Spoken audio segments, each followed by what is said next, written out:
Wabarakatuh. Halo teman-teman, selamat pagi dan selamat datang dalam acara diskusi seri BUMN 2020 dengan tema Manajemen Resiko dan Kepatuhan BUMN terhadap Regulasi.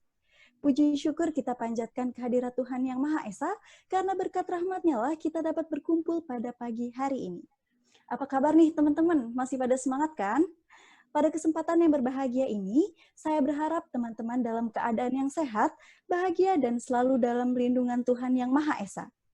Senang sekali pada kesempatan hari ini, saya Asfa Lulu akan menemani teman-teman semuanya pada acara yang sangat keren dan informatif ini.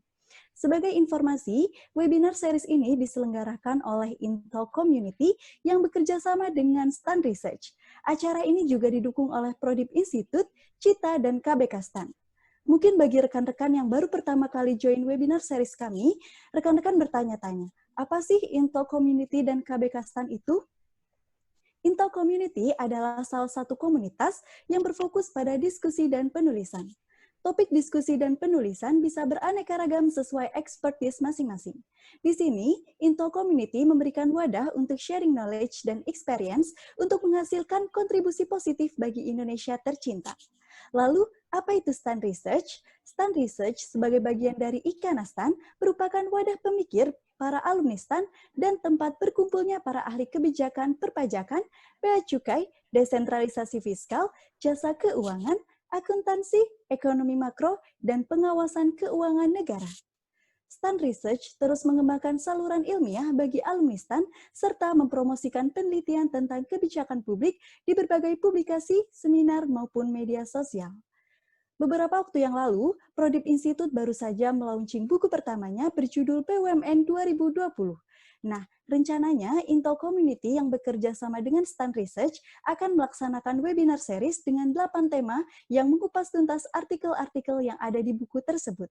Nah, webinar pada hari ini merupakan seri ketiga dari rangkaian webinar tersebut.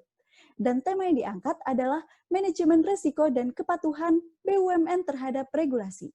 Nah, buat teman-teman yang nggak mau ketinggalan informasi tentang kami, teman-teman bisa langsung kepoin aja nih media sosial Intel Community dan Stan Research. Untuk Intel Community, kami ada di Facebook, Twitter, dan Instagram dengan nama yang sama, yaitu Intel Community. Dan untuk Stan Research, kami ada di Instagram dengan nama @stan.research. Sebelum acara dimulai, saya akan membacakan tata tertib peserta diskusi yang harus ditaati selama diskusi publik ini berlangsung. Demi mewaspadai Zoom bombing, kami mohon nama teman-teman semua diubah menjadi nama dan asal perusahaan atau instansi.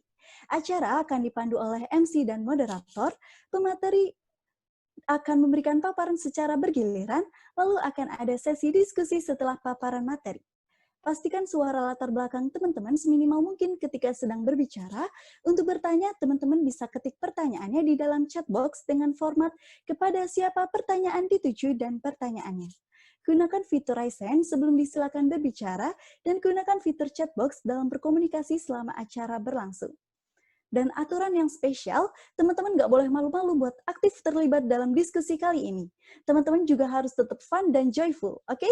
Teman-teman sepakat? Sepakat ya?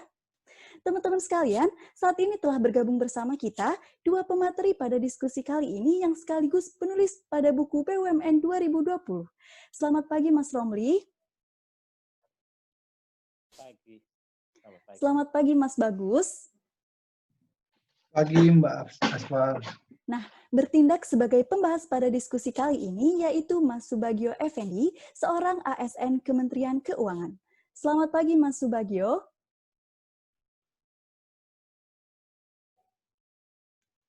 Nah, untuk memandu jalannya diskusi kita pada pagi hari ini, bertindak sebagai moderator yaitu Mbak Sofia Mahardian Ningtyas. Selamat pagi Mbak Sofi. Selamat pagi Asfa. Sebelum saya serahkan ke Mbak Sofi, saya akan membacakan CV Mbak Sofi terlebih dahulu.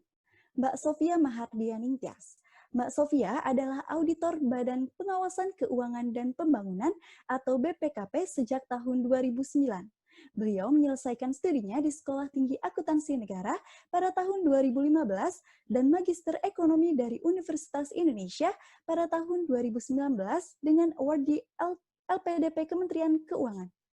Hobi menulisnya disalurkan dengan menjadi eksekutif editor pada pergerakan birokrat menulis dan turut berpartisipasi dalam beberapa konferensi ilmiah internasional. Mbak Sofia juga aktif sebagai organizer dan host pada acara Library Cafe BPKP dan Indonesia Behavioral Economics Forum. Apa kabar Mbak Sofi? Alhamdulillah. Baik, langsung saja saya serahkan acara ini kepada moderator. Baik, terima kasih Asfa. Saya melanjutkan jalannya untuk pada pagi hari ini. Sofi, suaranya kurang keras. Oh iya. Cek.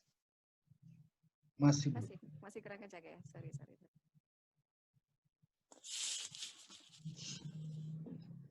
Halo, pagi.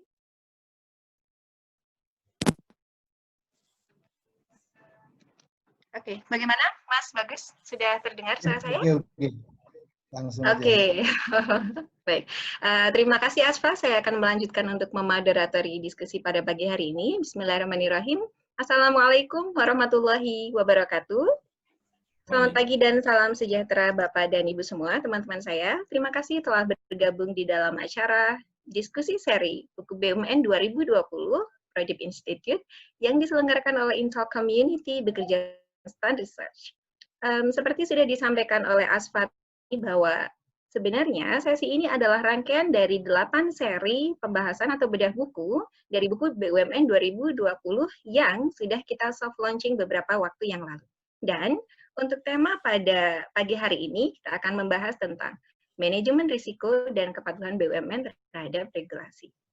Terima kasih kepada Ibu semuanya, teman-teman sudah bergabung pada pagi hari ini, meskipun kita sedang dalam weekend ya, akan tetapi semangat kita untuk terus belajar dan juga berdiskusi, mudah-mudahan memberikan manfaat kita semua. Dan tentu saja saya mengharapkan Anda semua dalam keadaan yang sehat walafiat.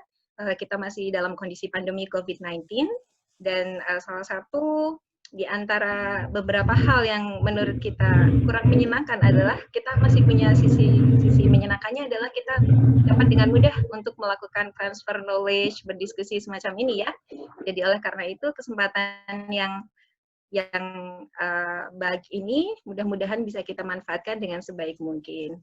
Kami persilakan Bapak Ibu untuk mengikuti acara ini dengan terus berinteraksi melalui kolom chat seandainya ada yang ingin ditanyakan atau didiskusikan, dan nanti akan kita bahas secara khusus pada sesi question and answer. Baiklah, untuk pagi ini kita sudah kehadiran ya 2 orang pemateri yang merupakan penulis dari buku BUMN 2020, yaitu Mas Romli, Muhammad Romli, dan juga Mas Bagus Arianto, dan nanti akan ada pembahasan dari Mas Subagio Effendi. Dan Mas Muhammad Romli akan membawakan materi dari tulisannya yang berjudul COVID-19 dan Penguatan Manajemen Risiko BUMN. Boleh teman-teman ditayangkan biografi singkat beliau? Oke. Muhammad Romli SEM, SM, BSMR, CACP, ERMCP adalah analis pada Badan Kebijakan Fiskal Kementerian Keuangan, sekaligus praktisi manajemen risiko di BUMN. Pendidikan formal beliau berasal dari STAN Prodip Keuangan tahun 2000 dan magister pada Magister Sains Manajemen Keuangan Universitas Indonesia. Pendidikan non-formal, Muhammad Romli pernah melakukan training dan pelatihan di dalam dan di luar negeri, memperoleh beberapa sertifikasi profesional keahlian, khususnya di bidang manajemen risiko korporasi, seperti BSMR, CACP, dan ERMCP.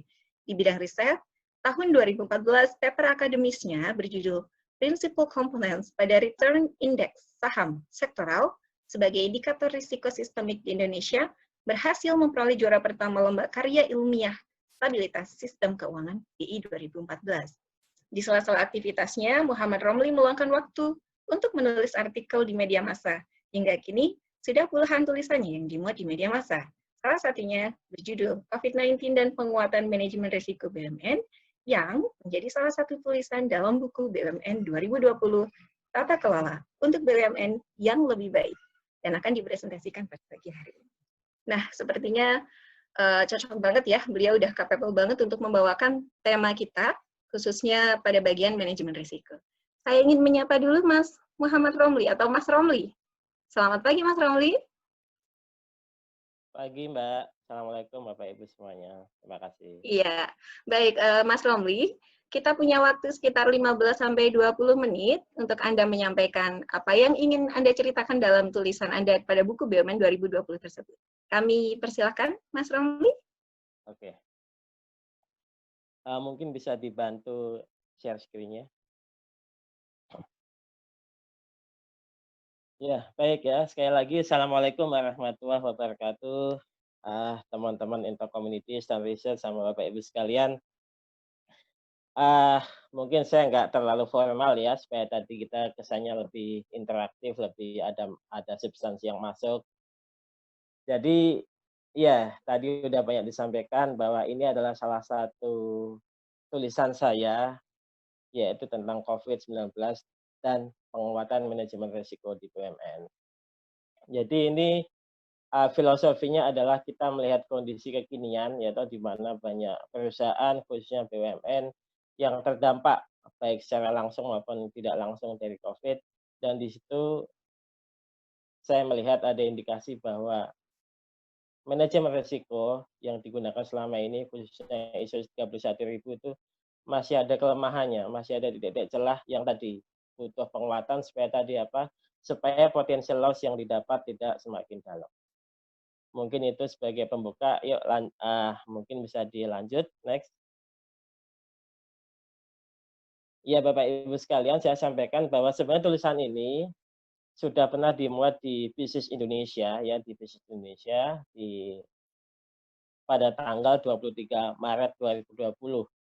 Nah, kemudian waktu itu ada salah satu inisiator dari buku ini, yaitu Mas Taufik, yang mencoba menghubungi kami untuk meminta tulisan tersebut. Makanya kemudian kita masukkan tulisan tersebut sebagai salah satu tulisan di buku BUMN 2020. Dan ini banyak terjadi ya di dalam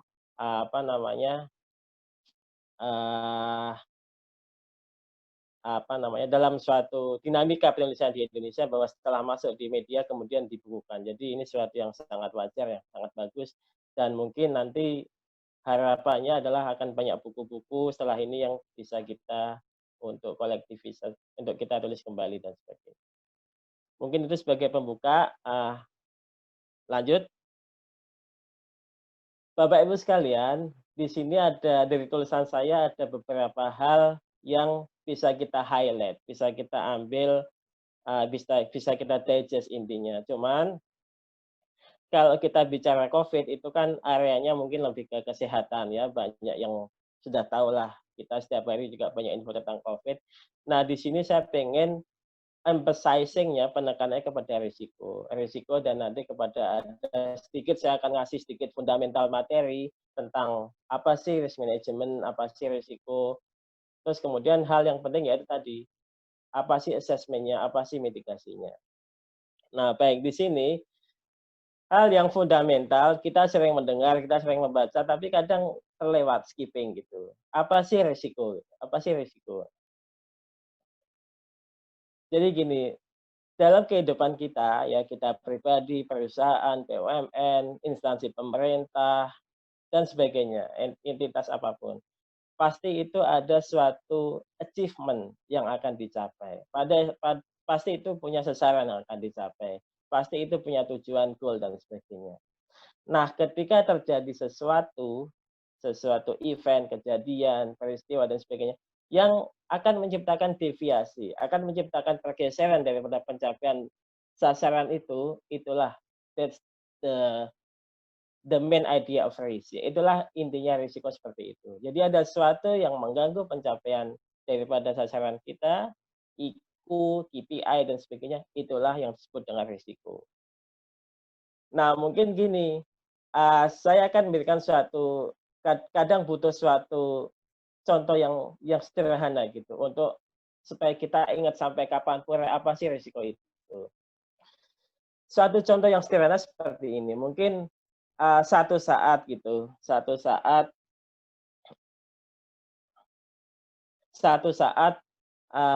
ada seorang lelaki gitu, yang kemudian dia ada masalah dengan kekasihnya, dia putus cinta, nah kemudian dia hopeless gitu, kemudian dia naik ke lantai 5 apartemennya. Kemudian di situ dia terjun ke bawah gitu. Nah, risikonya apa di sini? Kalau ini interaktif atau di kelas gitu saya akan brainstorming tanya satu-satu. Tapi di sini pasti akan jawab menganggap bahwa risikonya adalah kematian ya. No, ya bukan ya. Risikonya adalah apa? Dia selamat. Nah, kenapa risikonya malah dia selamat? Karena sasaran yang pengen dicapai tujuannya adalah dia pengen meninggal, dia pengen mati. Ya, makanya ketika dia selamat dari jatuh itulah malah risiko. Jadi ketika terjadi deviasi daripada sesuatu yang pengen dicapai, sasarannya itulah risiko. Jadi itu basic uh, basic pemahamannya seperti itu, main idea-nya seperti itu, dan ini pemahaman yang mudah, sederhana, tapi insya Allah bisa kita jadikan pegangan ketika kita memahami risiko. Ya, lanjut.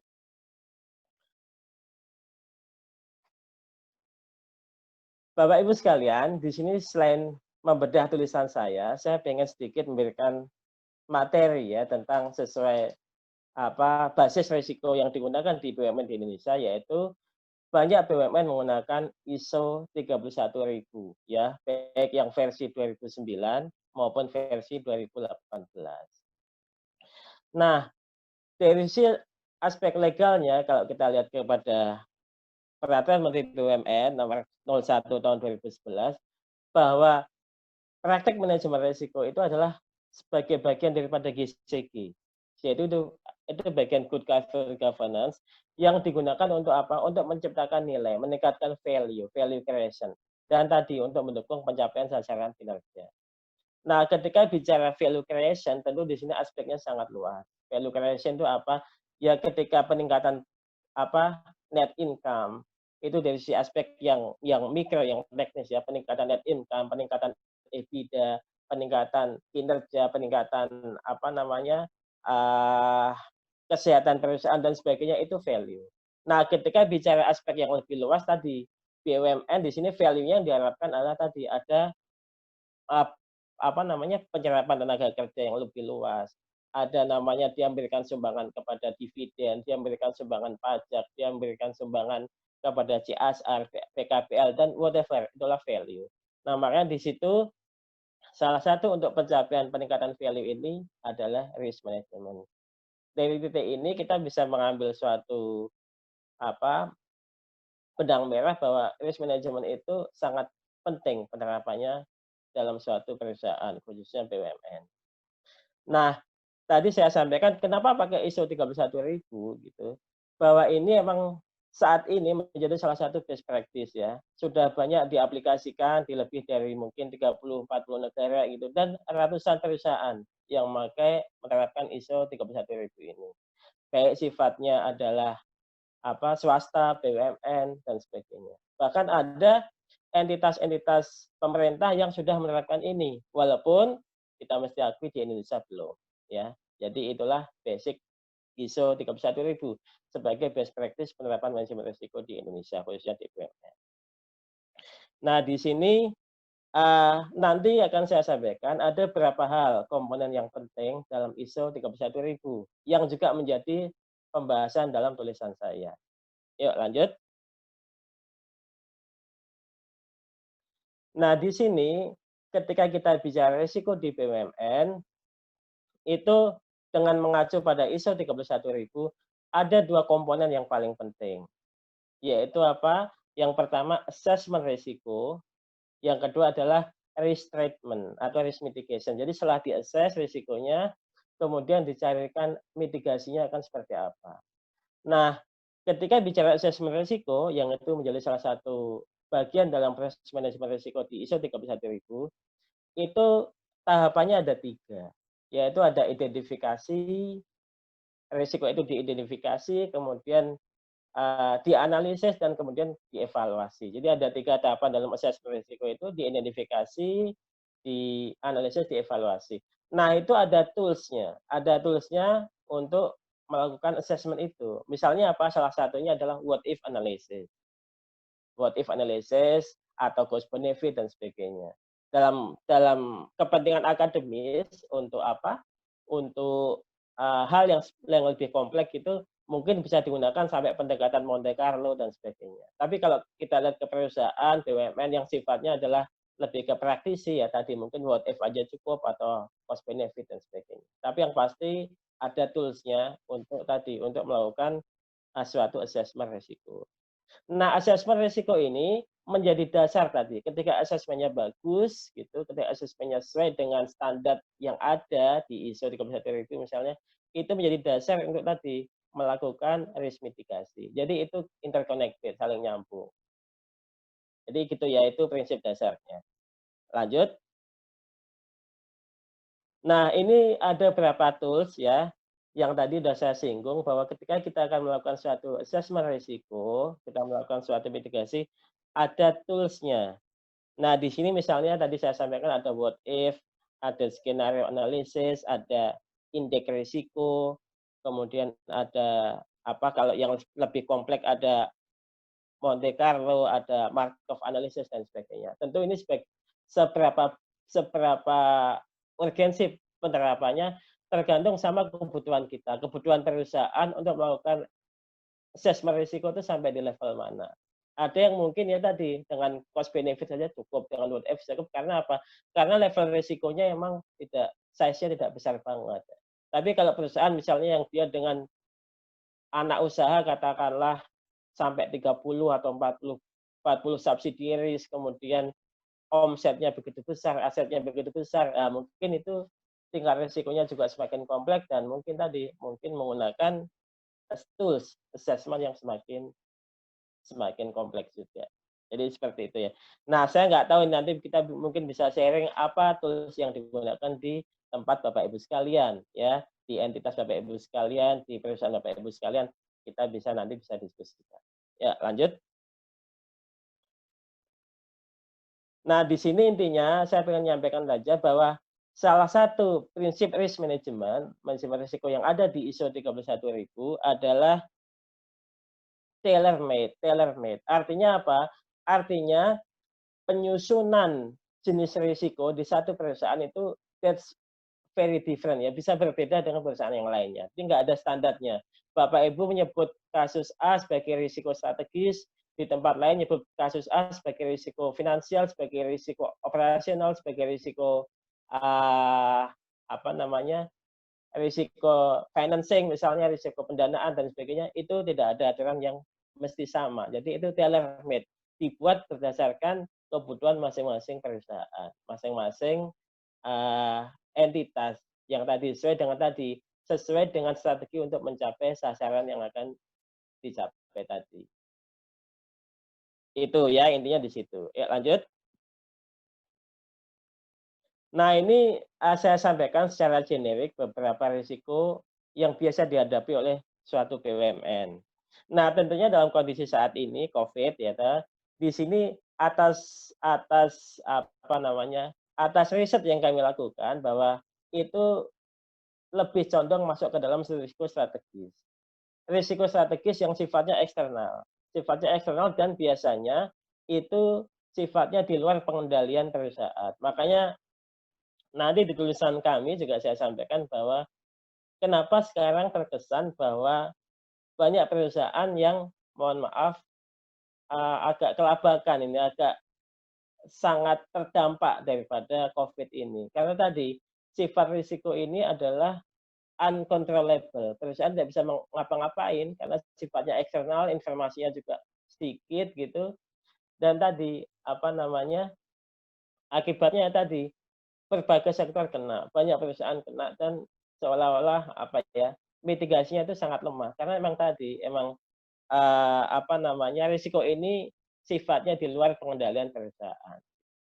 Nah, di sini ada beberapa risiko lain yang saya sampaikan, ada risiko makroekonomi, atau risiko terkait sama perang dagang, inflasi, misalnya risiko sama operasional, ya, ada misalnya terkait sama apa namanya masalah produksi, masalah tenaga kerja dan sebagainya. Nanti bisa dibaca sendiri juga. Ya, lanjut. Nah, ini juga, apa namanya, saya melihat ya, kalau kita pengen lebih dalam gitu, bahwa salah satu risiko yang besar di BUMN itu adalah risiko investasi. Risiko investasi. Kalau kita mengacu kepada Permen 17 tahun 2012 bahwa setiap BUMN akan melakukan kerjasama, melakukan investasi, itu paling enggak ada 3 hal yang mesti dilakukan, yaitu apa? Pertama, studi kelayakan, financial feasibility study. Di situ nanti kalau kita pengen lebih dalam lagi ada namanya biasanya yang digunakan adalah WACC dibandingin sama MIRR ya, weighted average cost of capital sebagai biaya dibandingin dengan modified internal rate of return. Ketika WACC lebih besar berarti artinya apa? Artinya proyek itu nggak layak. Sebaliknya kalau MIR-nya lebih besar berarti artinya proyek itu visible atau layak financially ya. Yang kedua, sesuai dengan apa namanya permen tadi, bahwa sebelum investasi, sebelum melakukan kerjasama, BUMN juga mesti melakukan yang disebut sama analisis risiko atau risk assessment dibikin. Yang ketiga juga mesti mempersiapkan business plan. Nah, saya melihat inilah yang di BUMN kita itu masih sangat, mohon maaf, masih sangat lemah. Gitu.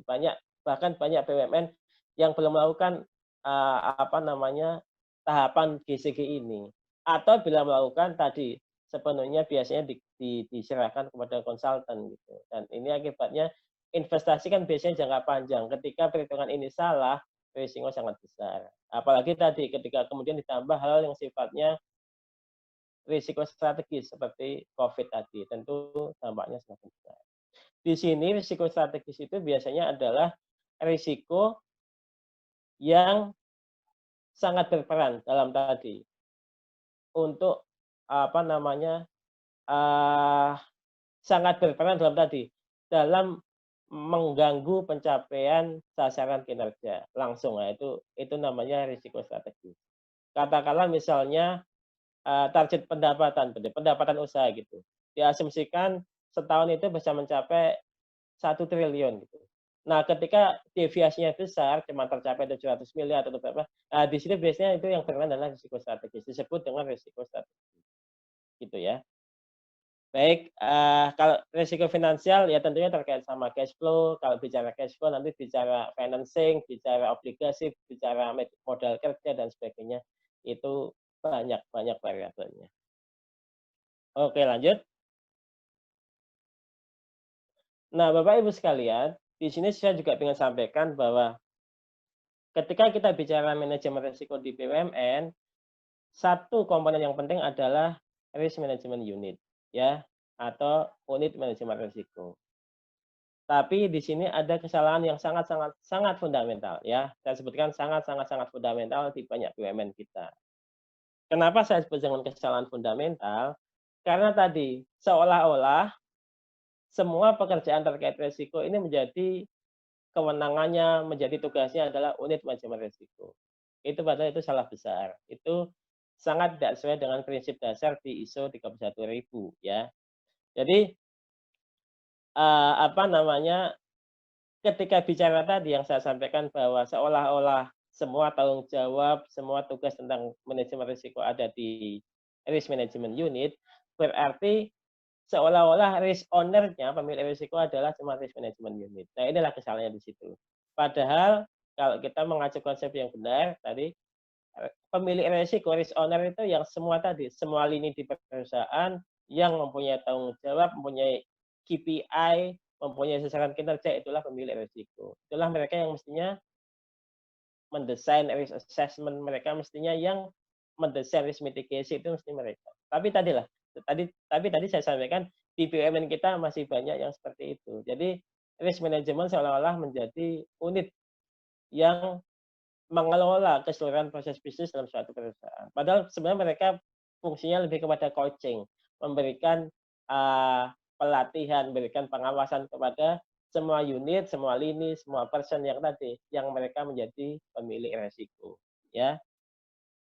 Nah, di sini saya sampaikan ini beberapa requirement ya ketika kita pengen menciptakan suatu unit risk management yang bagus. Tentu tadi yang pertama ada kompetensi profesional dalam bidang risk management ya, tentu dengan international standard. Yang saya sampaikan salah satunya yaitu standar dalam bidang ISO 31000 ya. Di Indonesia itu salah satu sertifikasi untuk pengakuan ini adalah IRMCP, Enterprise Risk Management Certified Professional. Jadi dengan IRMCP berarti seseorang itu dianggap sudah mempunyai pemahaman yang bagus atas penerapan ISO 31000. Alhamdulillah saya sudah pernah mengikuti sertifikasinya. Ini basisnya di Singapura dan tadi ya emang cukup bagus untuk diterapkan di Indonesia dan menjadi best practice di banyak negara. Yang kedua tadi, ketika kita bicara unit risk management gitu, tidak boleh yaitu suatu kompetensi di risk management, teman-teman di risk management hanya menguasai ansih keahlian dalam bidang risk management. Tapi tadi saya sampaikan karena sifatnya lebih kepada coaching, sifatnya lebih kepada memberikan pengawasan kepada risk owner di seluruh perusahaan, di semua proses bisnis.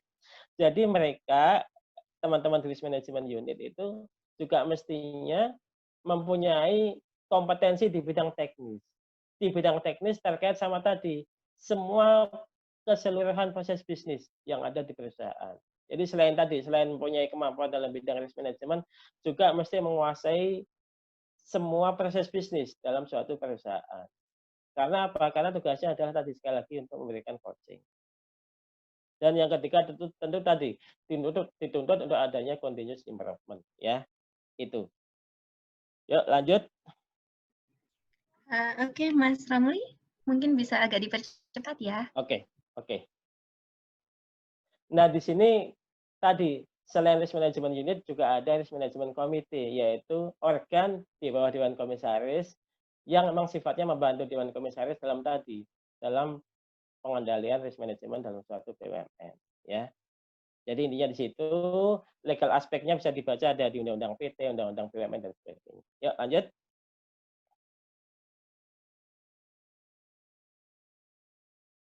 Bisa selanjutnya, next. Nah, di sini tadi yang saya sampaikan, jadi setelah asesmen risiko itu dilaksanakan dengan baik, hal yang penting lagi adalah risk treatment atau risk mitigation. Nah, kalau kita mengacu kepada ISO 31000, di sini ada beberapa kriteria daripada risk mitigation ya. Jadi yang dimaksud dengan risk mitigation itu, mohon maaf sebelumnya.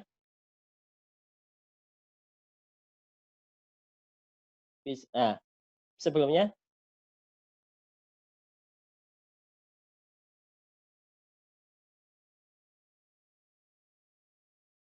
Nah, jadi yang tadi risk mitigation, saya mau kasih itu sedikit, penekanan sedikit.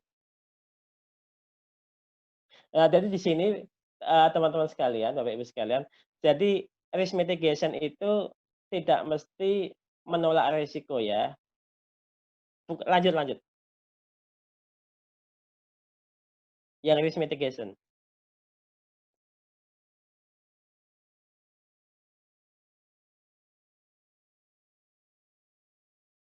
Halo?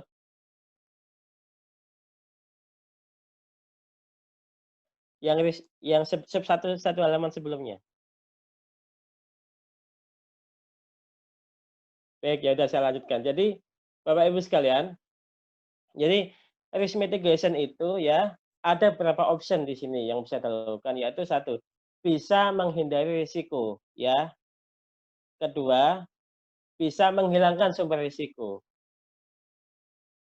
Bisa mengambil risiko itu juga bisa diambil risiko tadi dengan tujuan untuk mendapatkan suatu opportunity. Kemudian bisa mengubah likelihood-nya ya, bisa mengubah consequences. Likelihood itu apa kemungkinan seringnya terjadi risiko itu. Kalau consequences itu dampak daripada risiko itu. Nah, bisa juga sharing burden. Jadi risiko itu dibagi sama pihak lain. Bisa juga mempertahankan risiko retaining tadi dengan adanya informasi yang cukup untuk nanti pengambilan keputusan ya. Jadi risk mitigation itu aspeknya banyak ya, aspeknya ada 7 aspek yang masuk dalam risk mitigation. Yuk, bisa lanjut.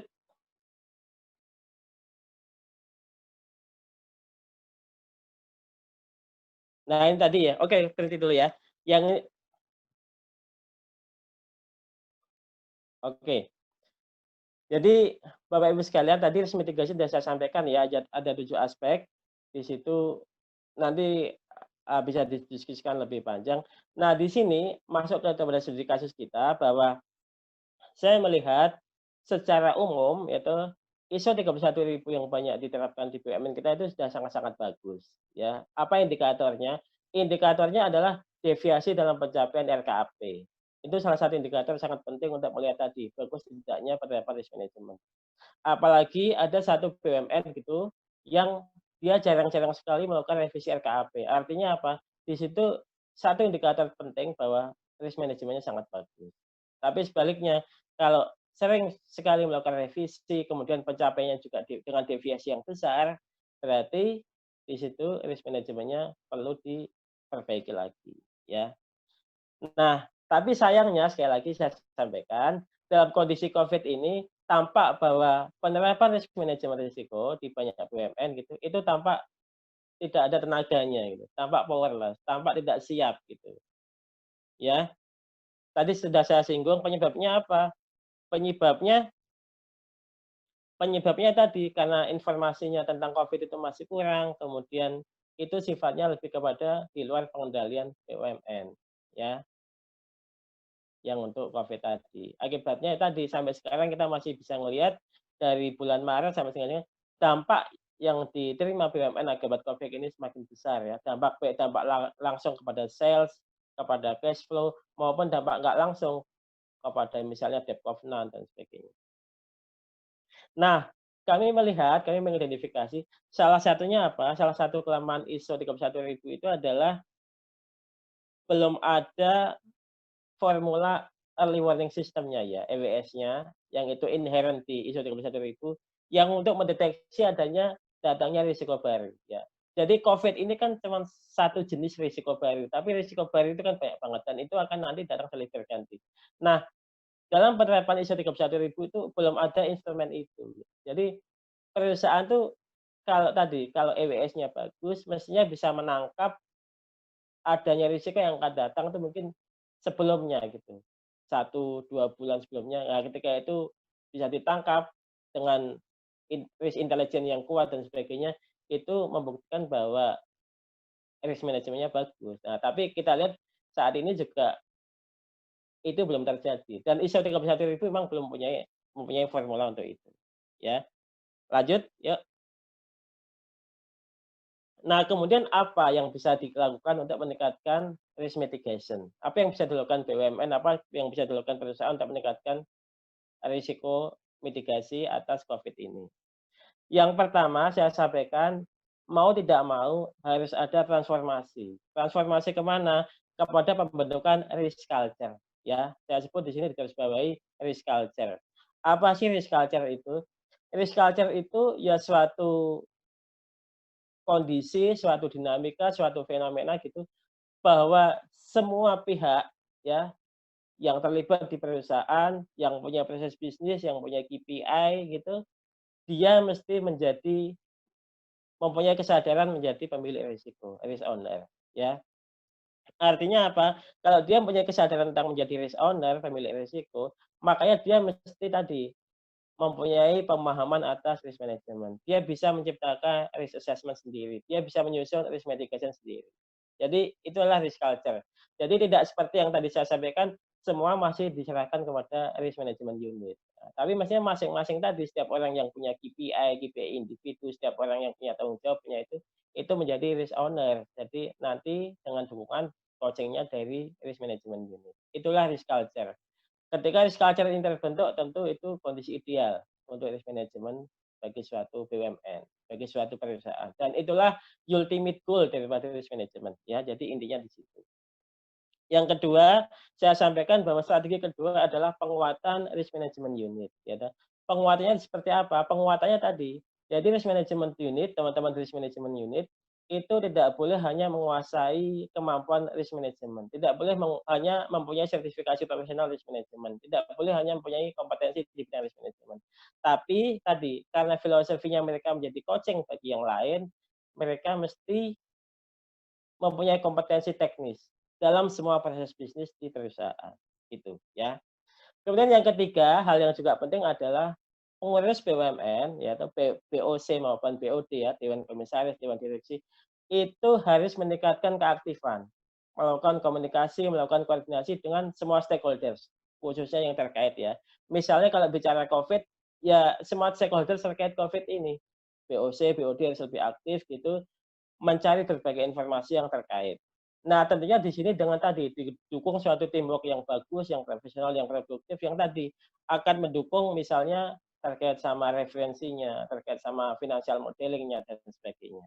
Ya, kalau misalnya COVID ini kan yang banyak kena adalah cash flow perusahaan babak belur ya semuanya, banyak perusahaan yang kemudian merevisi RKP menjadi net loss dan sebagainya.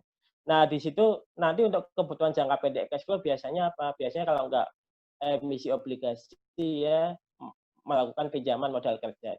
Nah, di sini mesti ada informasi yang cukup untuk mengendalikan risiko. Misalnya kalau bicara obligasi, mesti ada informasi yang cukup bicara tentang yield-nya akan seperti apa, likuiditas seperti apa, market behavior seperti apa, dan sebagainya.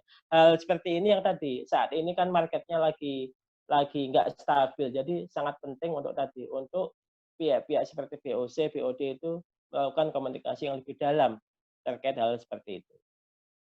Itu ya. Lanjut, masih ada nggak? Coba.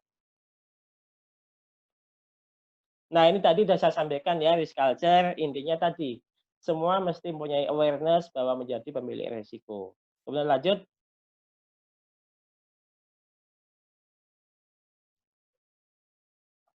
Ini case tadi aja, nggak usah. Oke. Jadi mungkin itu lanjut satu lagi, Mbak.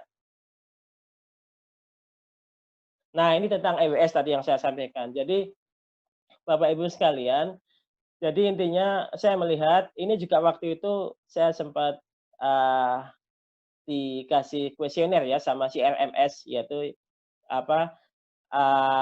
satu entitas yang bertanggung jawab atas ISO 31000 bahwa ada nggak strategi untuk penguatan ini risk management dalam basis ISO 31000. Nah, di sini makanya saya melihat tadi saya sampaikan bahwa risk intelligence, risk EWS-nya masih lemah.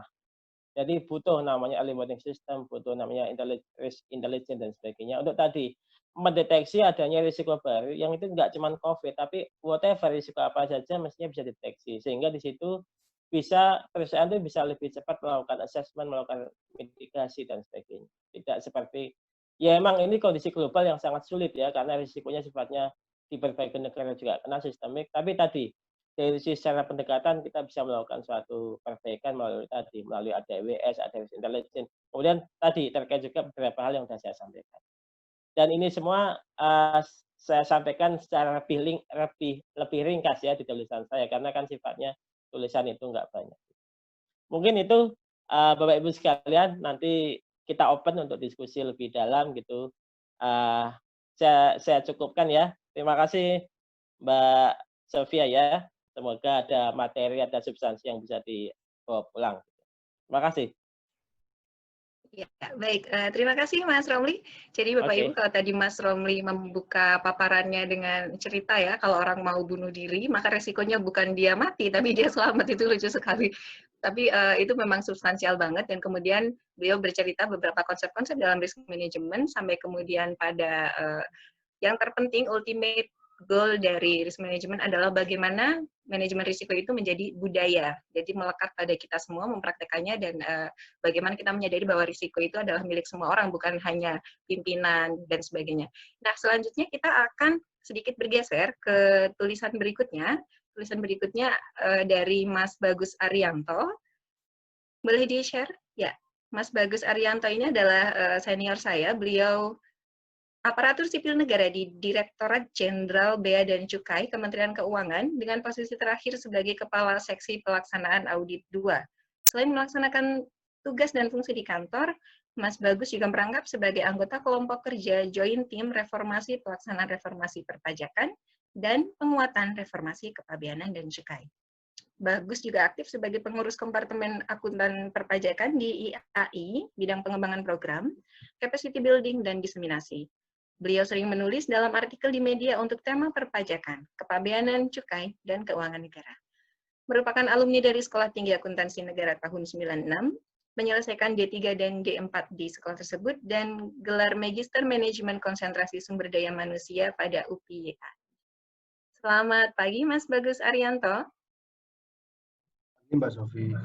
Iya, baik, Mas Bagus akan menyampaikan paparannya yang dituliskan dalam buku BUMN 2020, dan kali ini judulnya atau topiknya adalah tentang meneropong kepatuhan BUMN dari kacamata kepabeanan. Kami persilakan, Mas Bagus. Oke, terima kasih. Assalamualaikum warahmatullahi wabarakatuh. Selamat pagi, salam sejahtera buat kita semua. Terima kasih Mbak Sofia selaku moderator. Nice. Kemudian Mas Romli tadi ya sudah menyampaikan tulisannya atau materinya mengenai risk management. Bapak Ibu sekalian, sama dengan Mas Romli bahwa sebenarnya tulisan saya ini juga sudah dipublikasikan di Investor Daily 17 Januari 2020 dengan judul Meneropong Kepatuhan BUMN dari Kacamata Kepabeanan. Ini aneh, bukan aneh ya, maksudnya menarik karena BUMN dipandang dari view kepabeanan gitu kan. Jarang ada orang yang melihat seperti itu gitu kan. Nah, di sini akan kami bahas dalam materi pada pagi hari ini. Lanjut.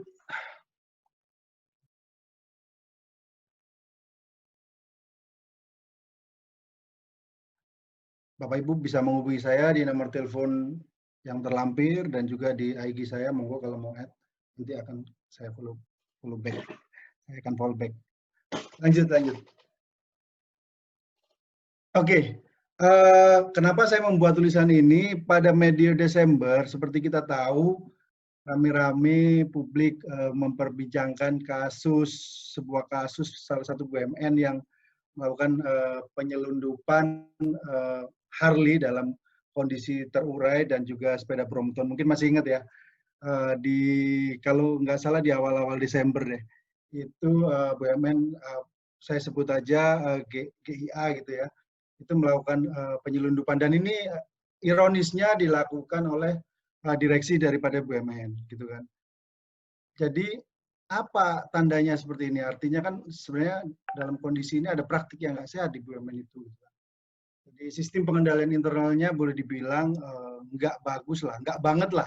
Kalau anak-anak zaman itu, SPI-nya nggak banget lah, nggak bisa mendeteksi kecurangan. Kalau merujuk pada pengertian SPI menurut ICPA bahwa SPI adalah proses yang dipengaruhi oleh Dewan Komisaris, personil manajemen, dan satuan usaha lain yang dirancang untuk mendapatkan keyakinan yang memadai tentang pencapaian tujuan yang meliputi efektivitas dan efisiensi operasi, andalan jenis laporan dalam jenis-jenis akuntansi, kemudian kesesuaian dengan undang-undang dan peraturan yang berlaku. Nah, di sini ada salah satu peraturan, yaitu peraturan kepabeanan yang dilanggar. Apalagi ini dilakukan oleh direksi ya. Padahal direksi ini menyusun SPI ini untuk kontrol bagi perusahaan supaya perusahaan itu sesuai dengan tujuan yang ingin dicapai. Nah, kalau di level atasnya atau di level top manajemennya atau top di level direksinya sudah melakukan fraud gini kan, berarti kan ada yang nggak sehat dengan organisasi itu atau BUMN tersebut. Next. Nah, ini saya jelaskan dikit aja tentang kepabeanan. Kepabeanan itu adalah segala sesuatu yang berhubungan dengan pengawasan terhadap lalu lintas barang yang masuk atau keluar daerah pabean serta pemungutan bea masuk dan bea keluar. Ini adalah salah satu tugas bea cukai. Tugas yang lain, kalau bea cukai itu ya ada kepabeanan, ada cukai. Tapi kita di sini kita bahas kepabeanan. Nah, tugas bea cukai dalam kepabeanan itu ada pengawasan. Di situ ada enforce, kalau kita lihat yang pakai pistol itu, enforcement. Itu ada kegiatan intelijen, kemudian kegiatan penindakan, kemudian kegiatan pendidikan. Sementara untuk pengawasan lainnya adalah melalui compliance. Itu ada audit, ada penelitian ulang. Kemudian ada juga pelayanan. Jadi kalau KPPBC itu adalah kantor pengawasan dan pelayanan bea dan cukai singkatannya. Mungkin begitu ya. Ada teman saya di sini dari KPPBC Bengkalis, Pak Daimura Silalahi, Peterus. Nah, kalau salah nanti saya disemprot sama beliau. Jadi kalau KPPBC itu bukan pelayanan dulu, tapi pengawasannya dulu baru pelayanan. Kenapa? Karena tugas kita sebenarnya 50-50 antara pengawasan dan pelayanan. Pelayanan itu kan kita memberikan pelayanan terbaik dalam rangka mendukung industri, kemudian dalam rangka fasilitasi perdagangan. Next. Kita bicara ini dalam rangka compliant ya. Saya, tulisan saya di artikel maupun kemudian di buku BUMN 2020 ini memandang BUMN dari kacamata kepatuhan ke BUMN dari kacamata kepabeanan. Kalau kita bilang BUMN patuh itu kalau atau compliance atau comply gitu itu adalah tugas dari post clearance, dari pengawasan post clearance termasuk audit. Jadi di JBC berwenang melakukan pengawasan kepada WP pengguna jasa kepabeanan untuk memastikan bahwa pengguna jasa itu comply, patuh terhadap aturan atau ketentuan-ketentuan terkait di bidang kepabeanan. Nah, audit kepabeanan ini adalah pengertiannya kalau menurut aturan undang-undang kita adalah kegiatan pemeriksaan laporan keuangan, buku catatan dokumen yang menjadi bukti dasar pembukuan dan surat berkaitan dengan kegiatan usahanya, termasuk data elektronik, serta surat yang berkaitan dengan kegiatan di bidang kepabeanan dan atau sediaan barang dalam rangka pelaksanaan ketentuan perundang-undangan di bidang kepabeanan.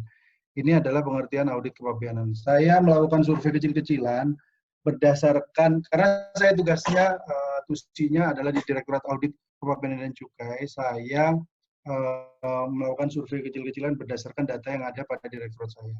Artinya berapa sih BUMN yang kita periksa dalam kurun waktu dari 2016 sampai 2019. Nah, ternyata berdasarkan data kami punya 13 data perusahaan BUMN dari tahun 2016 sampai dengan tahun 2019 yang dilakukan audit oleh DJBC. Yang meliputi BUMN tersebut meliputi BUMN farmasi, kemudian ada pelayaran, ada 2 atau 3 BUMN pelayaran, kemudian ada 2 BUMN semen, kemudian ada pengolahan logam, ini ada 2 BUMN logam, minyak, kemudian listrik dan kereta api. Di sini ada Pak Kadaup 4 KAI ya, salah satu dari anak perusahaan KAI diperiksa oleh DJBC. Nah, dari situ kita simpulkan bahwa BUMN ini nggak ada yang patuh. Karena apa? Karena semuanya ada temuan. Karena ada temuan itu kalau di kami dibedakan 2. Temuan yang sifatnya ada tagihan fiskal dan ada yang non tagihan. Ketika tagihan ya otomatis BUMN yang kena tagihan itu harus membayar bea masuk, pajak dalam rangka impor dan denda administrasi kalau ada kepada negara. Gitu. Kalau non tagihan itu mungkin berupa rekomendasi-rekomendasi perbaikan SPI dan lain sebagainya. Nah, ini berdasarkan temuan tagihan tadi dari 13 perusahaan BUMN sepanjang 2016 sampai 2019 yang kita periksa, itu kira-kira temuannya sebagai berikut. Ada 3 BUMN yang pembukuannya tidak lengkap sesuai dengan PMK 197 _PMK 04 _2016. Ini tidak lengkap itu dalam artian selain pembukuan disusun berdasarkan SAK, kita juga mewajibkan perusahaan mencatat sediaan barang. Sediaan barang ini adalah hal khusus yang diatur dalam PMK kita mengenai pembukuan untuk kepabeanan dan cukai. Itu di PMK 197, PMK 04 2016. Sediaan barang itu nggak cuma persediaan ya, tapi semua hal yang masih terkait dengan kepabeanan. Misalkan dia barang modal, barang modal itu bisa dimasukkan kesediaan. Bukan persediaan yang inventory yang kecil, tapi barang modal pun bisa dimasukkan ke dalam sediaan sepanjang pemenuhan kepabeanan belum selesai. Kemudian ada 9 BUMN yang tidak sesuai nilai pabean. Nilai pabean itu adalah nilai pada saat barang impor masuk. Kemudian ada 11 BUMN tidak sesuai klasifikasi dan tarif pembebanan. Klasifikasi dan tarif pembebanan. Ketika barang impor masuk pasti ditentukan klasifikasinya dan tarifnya. Nah, di situ mungkin ada salah-salah klasifikasi dan lain sebagainya. Ada 5 BUMN tidak sesuai pemenuhan preferensi tarifnya. FTA ini dalam rangka free trade agreement. Itu agreement itu belum terpenuhi. Ada juga 6 BUMN dengan fasilitas BKPM, itu juga ada ketidaksesuaian pemenuhan fasilitas. Kemudian 2 BUMN dengan fasilitas impor sementara, itu juga ada ketidaksesuaian pemenuhan fasilitas impor sementara. Nah, kabar baiknya ada 2 BUMN yang pakai fasilitas KITE, ini sorry yang terakhir kelewatan KITE-nya, itu pemenuhan fasilitas KITE-nya sesuai. KITE adalah fasilitas kemudahan impor tujuan ekspor.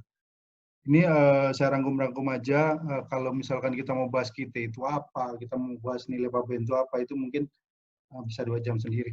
Tapi dari 13 perusahaan BUMN ini, itu total tagihan atau pungutan yang masih harus dibayar karena kekurangan pembayaran biaya masuk PDRI dan denda itu kurang lebih 450 miliar. Jadi angkanya relatif ya, kalau kita bilang besar, bisa besar, kalau kita bilang 450 miliar kan kecil dari omset ya, kecil itu. Tapi intinya kadang ada pertanyaan, kenapa sih BUMN ini diperiksa juga oleh bea cukai gitu kan? Padahal kan sebenarnya BUMN ini kan di situ ada BUMN merupakan kalau ini kan juga pemerintah duit negara juga gitu kan, meskipun dalam KND kekayaan nasional yang dipisahkan. Kenapa harus diperiksa?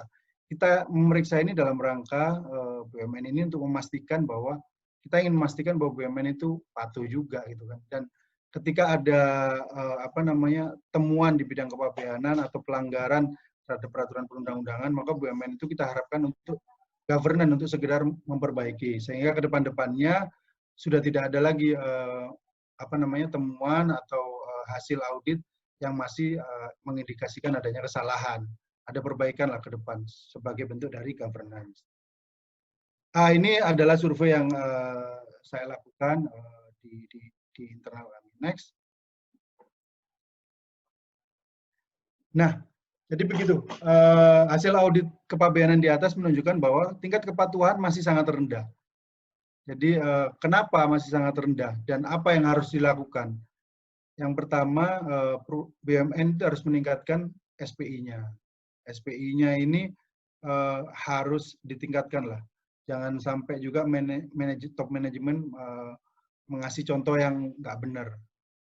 Karena sekali SPI ini nggak handal, ya otomatis akan tujuan BUMN sendiri nggak akan tercapai. Nanti mungkin Prof. Bagio akan menjelaskan lebih lanjut teori keagenan BUMN. Kemudian yang kedua, BUMN harus memiliki sistem pendokumentasian, pengadministrasian, dan pembukuan kegiatan kepabeanan yang memadai sesuai dengan standar yang ada. Memang kadang SAK itu diterapkan gitu dengan baik karena memang sebagai entitas. Tapi ketika kita turun audit, ada dokumen yang kita minta nggak bisa disupply atau disubmit oleh auditi kita, otomatis kita akan merekomendasikan, oh ternyata kenapa ini nggak bisa dikasih, kenapa ini ditutup-tutupi dan lain sebagainya. Mungkin itu aja terkait sistem dokumentasi atau pencatatannya atau pembukuannya tidak sesuai dengan PMK 197. Kemudian rekomendasi untuk meningkatkan kepatuhan BUMN adalah menjalankan SOP terkait kegiatan impor, ekspor maupun fasilitas kepabeanan dengan baik dan konsisten. Ini pastilah untuk importasi dan lain sebagainya punya SOP. Dan itu aja. SOP ini pasti baik dan harus dijalankan dengan konsisten dan baik. Kemudian yang terakhir adalah selalu up to date dengan setiap aturan dan ketentuan kepabeanan. Jadi setiap ada perubahan mengenai klasifikasi, kemudian ada aturan mengenai FTA, ada aturan mengenai nilai pabean itu harus up to date sehingga ketika mau memasukkan barang atau dalam artian ketika mau impor barang itu selalu up to date, selalu mengikuti ketentuan yang berlaku. Saya khusus di sini mau appreciate sama Mas Harun, ada Mas Harun? Mas Harun Kadafi ini kemarin adalah salah satu auditi ya. Tadi ada kita nyebut BUMN farmasi gitu ya. Mungkin nanti bisa menjelaskan lah. Data saya ada lengkap, cuma saya ingin nanti Mas Harun juga menjelaskan bagaimana proses auditnya BC terhadap BUMN farmasi. Nanti seperti apa, temuannya apa, secara garis besar aja, nggak usah secara detail. Kalau detail saya punya. Mungkin itu aja materi dari kami. Terima kasih setelah mendengarkan paparan mengenai meneropong kepatuhan BUMN dari kacamata KBN. Sebenarnya banyak yang bisa didiskusikan. Di sini juga saya melihat di daftar peserta ada Pak Huda, kemudian ada anggota-anggota saya nih, ada beberapa anggota saya, kemudian ada dari KBK, Intok, ada teman-teman dari BPKP, terima kasih, ada dari Stand Riset juga, terima kasih. Mungkin itu nanti kita bisa diskusi lebih lanjut. Saya akhiri. Assalamualaikum warahmatullahi wabarakatuh. Selamat siang. Waalaikumsalam warahmatullahi wabarakatuh. Makasih Mas Bagus sudah sharing ke kita. Emang benar banget sih timbul gitu pertanyaan. Ups, videonya belum nyala. Emang tadi sempat timbul pertanyaan, emangnya BUMN ini banyak yang dalam tanda kutip kurang patuh ya atau bandel ya soal kepabeanan gitu. Makasih sudah sharing dan ternyata mirisnya kepatuhannya masih rendah. Mungkin nanti bisa kita eksplorasi lebih lanjut. Dan kalau tadi kita sudah menyimak dua paparan dari pemateri kita, dua-duanya berada di Jabodetabek. Sekarang kita mau lintas samudra dulu ya, karena kita sudah di sini. Alhamdulillah ada pembahas kita spesial banget. Senior saya, beliau adalah Mas Subagio Effendi. Boleh di-share CV-nya, teman-teman? Ya. Mas Subagio Effendi akan memberikan pembahasan atas dua judul itu tadi. Beliau adalah birokrat, peneliti, dan pembicara dalam bidang ekonomi publik, perpajakan, perdagangan internasional, investasi, dan sustainability.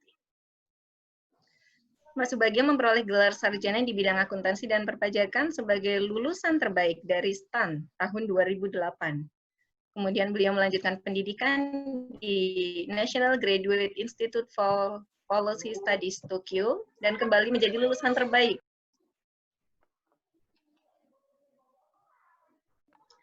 Dan kemudian saat ini sedang melanjutkan pendidikan jenjang doktoral di University of Technology Sydney Business School dengan konsentrasi pada corporate tax avoidance, transfer pricing, dan tax enforcement.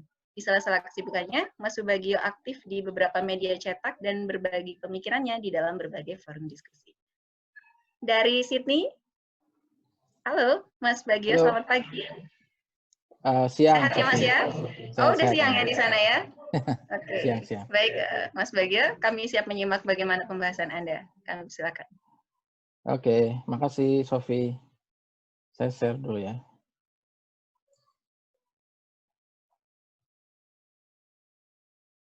Oke, makasih Mas Bagus dan Inta Community, juga Stand Research.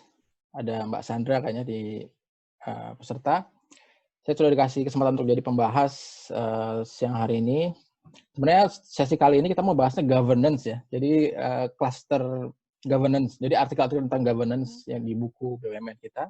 Cuma sayangnya cuma 2 artikel yang bisa kita bahas karena 2 author yang lain tidak bisa hadir. Jadi komentar saya bicara governance in general nih, nggak cuma risk management atau risk assessment, nggak cuma compliance juga, jadi bicara governance in general. Oke, mungkin saya mau kasih komentar dulu dari artikel atau tulisannya Mas Bagus dan Mas Romli yang sudah dibahas tadi. Tadi Mas Bagus dulu kali ya. Mas Bagus tadi bahas bagaimana BUMN compliance-nya dilihat dari sisi kepabeanan gitu ya. Jadi contohnya tadi kasus tadi disingkat, saya nggak singkat nih, salah nih. Saya nggak singkat Garuda. Jadi masalah ketidakpatuhan Garuda terutama terhadap patuhan kepabeanan, dan key point-nya adalah perlu ada perbaikan SPI atau internal control. Saya pikir tulisannya cukup menarik ya, dan kasusnya aktual sekali, meng-capture problem di BUMN. Saya cuma mau tambahkan dari beberapa riset yang saya baca, bahwa ketidakpatuhan itu sebenarnya simptom atau mengindikasikan a big problem ya, a bigger problem, bukan hanya di internal control, tapi a bigger problem behind the incompliance of regulation. Jadi saya ambil case dari tax avoidance, ketidakpatuhan pajak, itu sebenarnya mengindikasikan adanya management inversion. Jadi manajemen itu mencoba mengekstrak private benefit dari perusahaan gitu. melalui tax avoidance dan beberapa skim lain yang coba disembunyikan. Oke. Jadi mungkin bisa dieksplor lagi bahwa dilihat lebih dalam ya, karena Mas Bagus juga kebetulan di Dijen Bea Cukai, bisa lihat lebih dalam bahwa sebenarnya ada problem yang lebih serius dari hanya sekedar perbaikan SPI gitu ya, yang dilihat dari ketidakpatuhan terhadap regulasi, terutama tax avoidance. Ini ada beberapa paper yang mengkonfirm hal ini, ada beberapa papernya Desa Dharmapala dan Frank ya, nanti bisa saya share kalau tertarik. Jadi ini serius problemnya, dan perbaikannya harus dimulai dari manajemen, memang betul tadi. Manajemen dulu diperbaiki, baru masuk ke SPI dan lain sebagainya. Itu mungkin komentar saya untuk tulisannya Mas Bagus. Untuk tulisannya Mas Romli, menarik juga bicara masalah manajemen risiko dalam konteks COVID pandemic. Mas Romli tadi menjelaskan bahwa manajemen risiko itu adalah salah satu bentuk mekanisme untuk value creation, meng-create value, juga untuk mencapai tujuan BUMN ya, yang sudah ditetapkan di RKAP. Tujuan supaya tercapai perlu ada manajemen risiko. Oke, prosesnya harus ada identifikasi, analisis, evaluasi, dan mitigasi, terutama dalam saat COVID saat ini. Oke, saya mungkin cuma komentar bahwa secara nature kelembagaan dan secara bisnis, risiko BUMN sudah lebih banyak ya, lebih banyak risiko dibandingkan perusahaan private biasa. Oke, ada risiko politik juga di situ, ada risiko multiple stakeholders, multiple agency problems. Jadi memang untuk BUMN, risk assessment-nya harus lebih kompleks daripada risk assessment untuk perusahaan-perusahaan private seperti pada umumnya gitu ya. Jadi harus ada upaya yang lebih keras daripada di manajemen, juga di komite risk management untuk bisa mengidentifikasi risiko-risiko yang mungkin. Jadi poinnya sangat bagus bahwa harus ada early warning system tadi untuk risiko ya, terutama untuk BUMN, dan saya pikir harus lebih kompleks prosesnya. Nggak hanya, mungkin harus beyond ISO ya. Nggak hanya cuma ikut ISO yang sudah ada, tapi harus beyond ISO. Karena ISO kan di create umumnya untuk perusahaan private. Oke, itu komentar saya, dan mostly sangat menarik, tulisannya sangat enak. Kalau bahasa sekarang kayaknya daging istilahnya, daging semua gitu. Oke, saya mungkin komentar saya mungkin lebih umum ya, masalah governance. Ini sudah saya bahas pertemuan yang lalu ya, masalah nature dari BUMN. Jadi BUMN itu adalah sebenarnya kekayaan negara yang dipisahkan. Jadi masih kekayaan negara, artinya ada nature-nya sebagai kekayaan negara, cuman dipisahkan pengelolaannya tidak melalui APBN. Jadi nature negaranya nggak hilang. Oke, jadi BUMN tetap punya tugas untuk menjadi sebagai agent of development karena ada kekayaan negara di situ. Juga harus dikelola secara efektif, secara komersil gitu ya, supaya sustainable.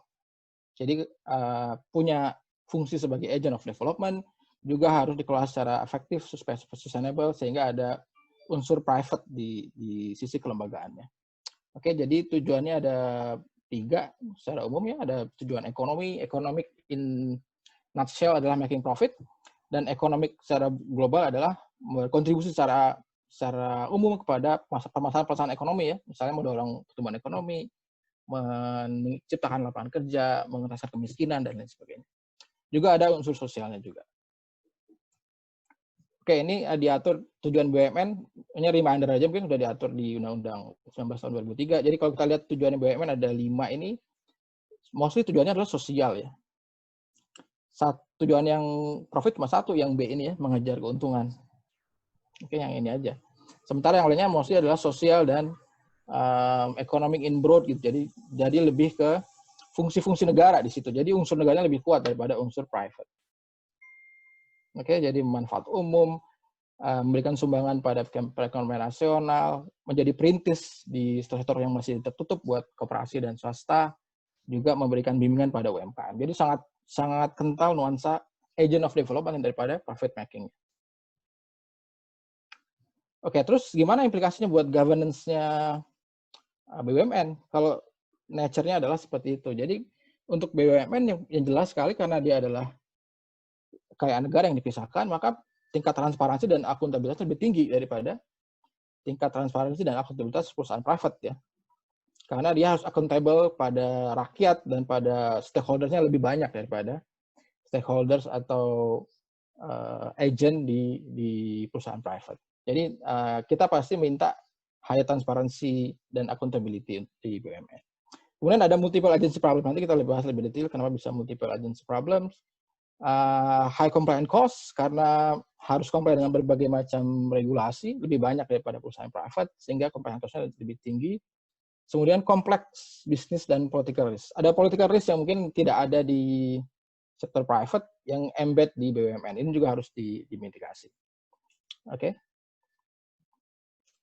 Ini saya ambil dari slide-nya Mas Bin Hadi. Kenapa ada multiple agency problems? Karena dimiliki oleh rakyat, sehingga rakyat itu sangat susah di-define ya. Jadi rakyat itu siapa sih? Bisa presiden, bisa DPR, bisa menteri terkait, menteri teknis, atau siapapun itu yang mewakili rakyat. Sehingga susah sekali untuk kita menentukan siapa nih prinsipal BUMN itu sebenarnya siapa gitu ya.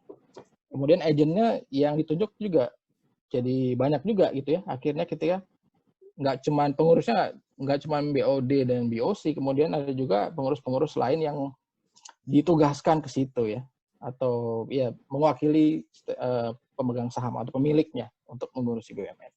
Sehingga sangat kompleks dari sisi governance. Oke, kemudian compliance cost, karena ini juga dari slide-nya Mas Bin, karena harus comply dengan berbagai macam regulasi, akhirnya cost-nya jadi tinggi. Kalau perusahaan private hanya comply di beberapa ketentuan terkait, undang-undang PT, undang-undang pasar modal, undang-undang sektoral, sedangkan BUMN banyak sekali yang harus comply. Ini juga cost-nya sangat tinggi, juga harus di capture atau dimitigasi dengan struktur governance yang baik. Oke, apa sih governance? Saya mungkin banyak definisi governance ya di literatur, cuman yang saya suka mungkin yang ini, yang dari Seldon and Kendall 92. Jadi governance itu sebenarnya apa sih? Adalah system of structuring, operating, and controlling a company to achieve the following objective. Jadi governance itu mekanisme ya, atau vehicle, bukan objektif. Objektifnya apa ya? Ya profit making atau maximizing shareholders wealth. Jadi governance adalah tools-nya atau vehicle yang menuju ke situ. Gitu. Jadi tujuannya apa governance? Harus fulfill the long-term strategic goals of the owners. Tadi tujuannya apa untuk BUMN? Ada 5 tadi ya. Itu harus dicapai dengan governance yang baik di BUMN. Kemudian care the interest of employees, past, present, and futures. Jadi peduli juga pada pekerjanya. Take account the needs of environment. Kemudian excellent relation with customer and suppliers. Kemudian proper compliance with regulation. Tadi dibahas oleh Mas Bagus. Compliance adalah bagian penting dari governance, ya, sehingga jadi perhatian dari BUMN terutama ya, sebagai bagian dari kekayaan negara. Oke, ini definisinya luas. Governance-nya bukan hanya untuk making profit, tapi lebih ke mengakomodir semua kepentingan dari stakeholders.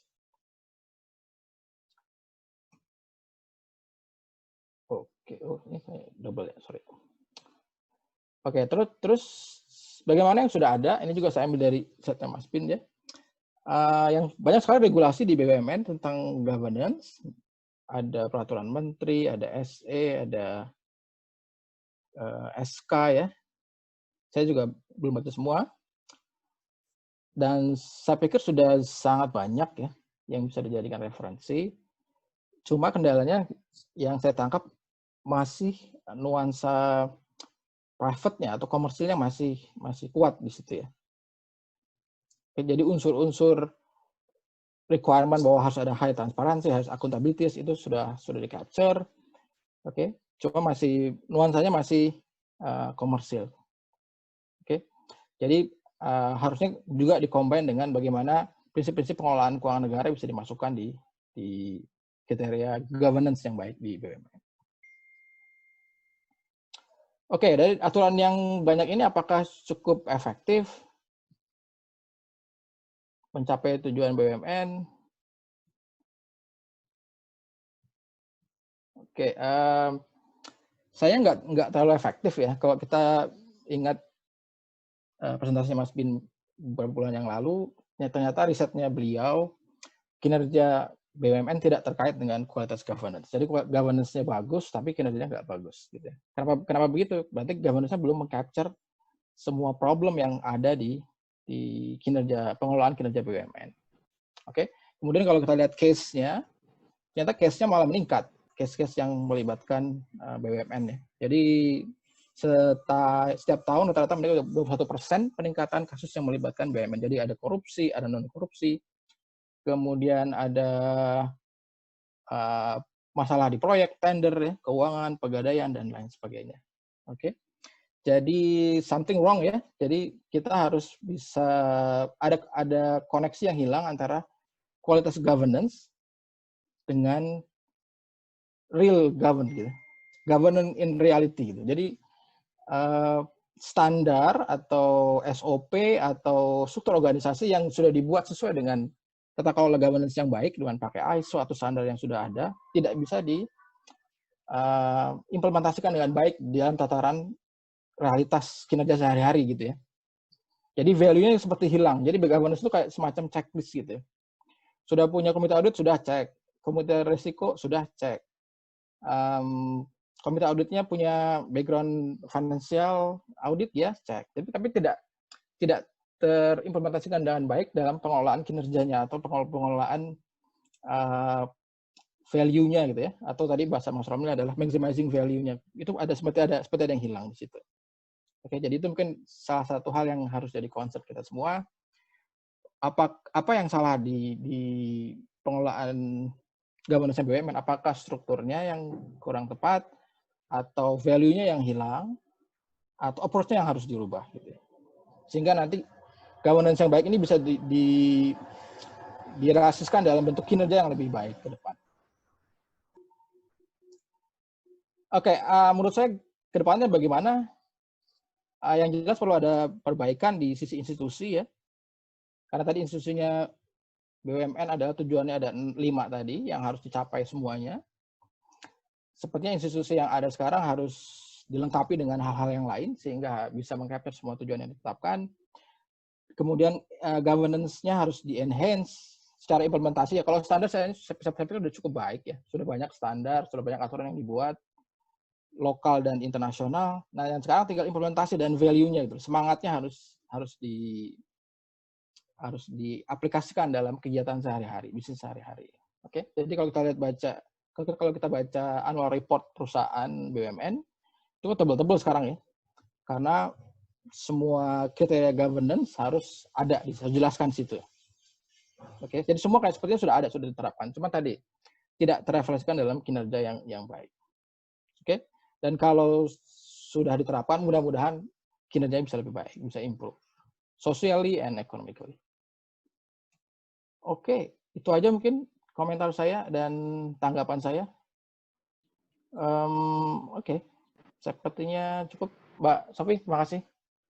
Oke, terima kasih banyak Mas Bagir, komprehensif sekali dan seperti biasa mencerahkan untuk kita semua.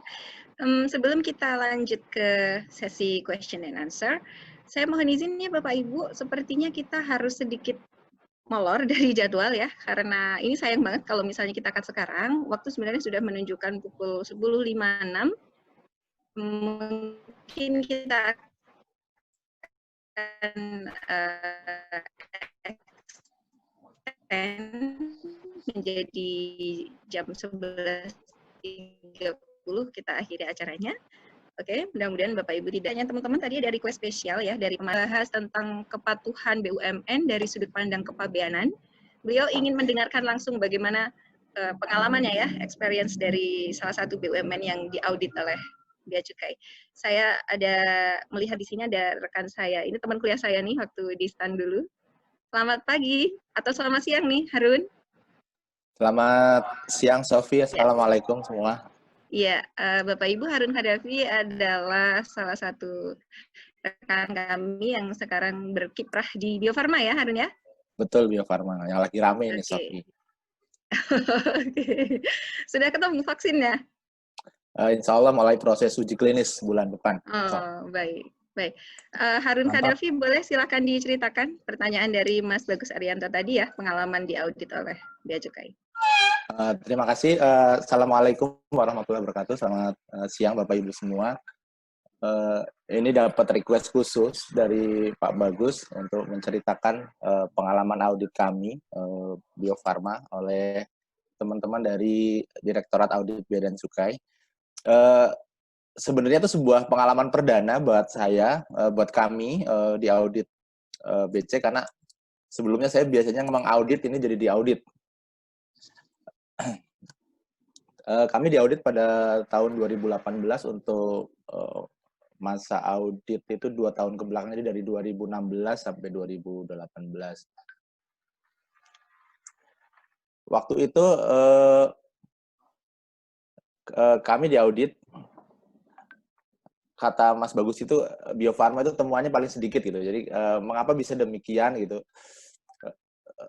Kami, kalau menurut saya itu audit itu yang penting itu ada 2 hal. Jadi kenapa bisa Bio Farma itu paling sedikit, karena gimana ya? Jadi dokumen yang kami berikan itu harus sesuai dengan apa yang diminta oleh teman-teman dari Bea Cukai. Kadang-kadang kan yang menjadi masalah dari audit itu apa yang diminta dengan apa yang disampaikan itu tidak sesuai. Kemudian itu yang kedua masalah SDM-nya. Jadi kadang-kadang SDM yang auditi yang dikirim untuk menjelaskan kepada teman-teman auditor itu tidak kompeten untuk menjelaskan.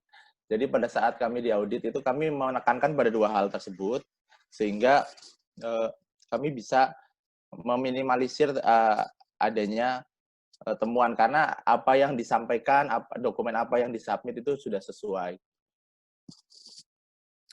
Kemudian dari sisi temuan, temuan yang ada di Bio Farma itu waktu itu hanya sedikit, terutama hanya masalah terkait itu apa namanya, SKA waktu itu. Jadi kami ada beberapa barang yang diimpor oleh Bio Farma itu transit melalui Hong Kong. Kami di situ ada beberapa dokumen yang tidak dilengkapi dengan TrueBL. Ada apa lagi Mas Bagus ya yang bisa disampaikan ya? Saya ini kurang pandai berkata-kata kalau di forum resmi. Boleh nanya nggak, Harun? Boleh silakan. Yang diimpor Bio Farma kan barang yang sensitif banget ya, vaksin, obat, dan lain-lain. Betul. Itu kan barang yang sangat banyak hak ciptanya di situ. Ya. Kemudian sensitif juga, rawan bermasalah di perjalanan ya, bisa kemasannya rusak atau apa dan sebagainya. Ada isu-isu khusus nggak yang selama ini dialami, terutama dalam sekarang dalam masa COVID? Kebetulan kita selalu komunikasi dengan intens dengan rekan-rekan di Bea Cukai Soekarno-Hatta, karena 90% dari impor Bio Farma itu melalui Soekarno-Hatta, Mas Bagio. Jadi sebelum importasi itu dilakukan, kita harus komunikasikan dulu barang itu seperti apa, treatmentnya harus seperti apa. Jadi intinya sih dikomunikasi. Termasuk pada saat audit juga sebenarnya intinya dikomunikasi, karena Bio Farma itu kan karena satu-satunya agak unik memang. Agak unik. Yeah. Jadi pemahaman bisnis proses. Jadi kita harus bisa mendeliver bisnis proses kita, pemahaman bisnis proses kita kepada teman-teman auditor. Jadi auditor itu tidak salah dalam mengcapture. Beberapa misalnya diskusi terkait HS code gitu. HS code itu kan kalau kita lihat kadang-kadang kita banyak menggunakan HS code lain-lain. Karena apa? Karena memang barangnya itu unik, nggak ada gitu. Nggak ada, tidak tersedia di pasaran umum.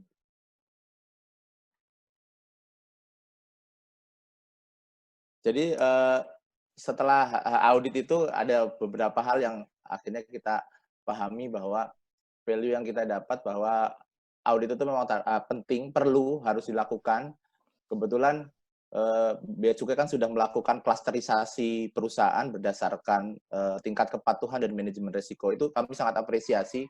Jadi misalnya Bio Farma itu sudah menjadi mitra kepabeanan.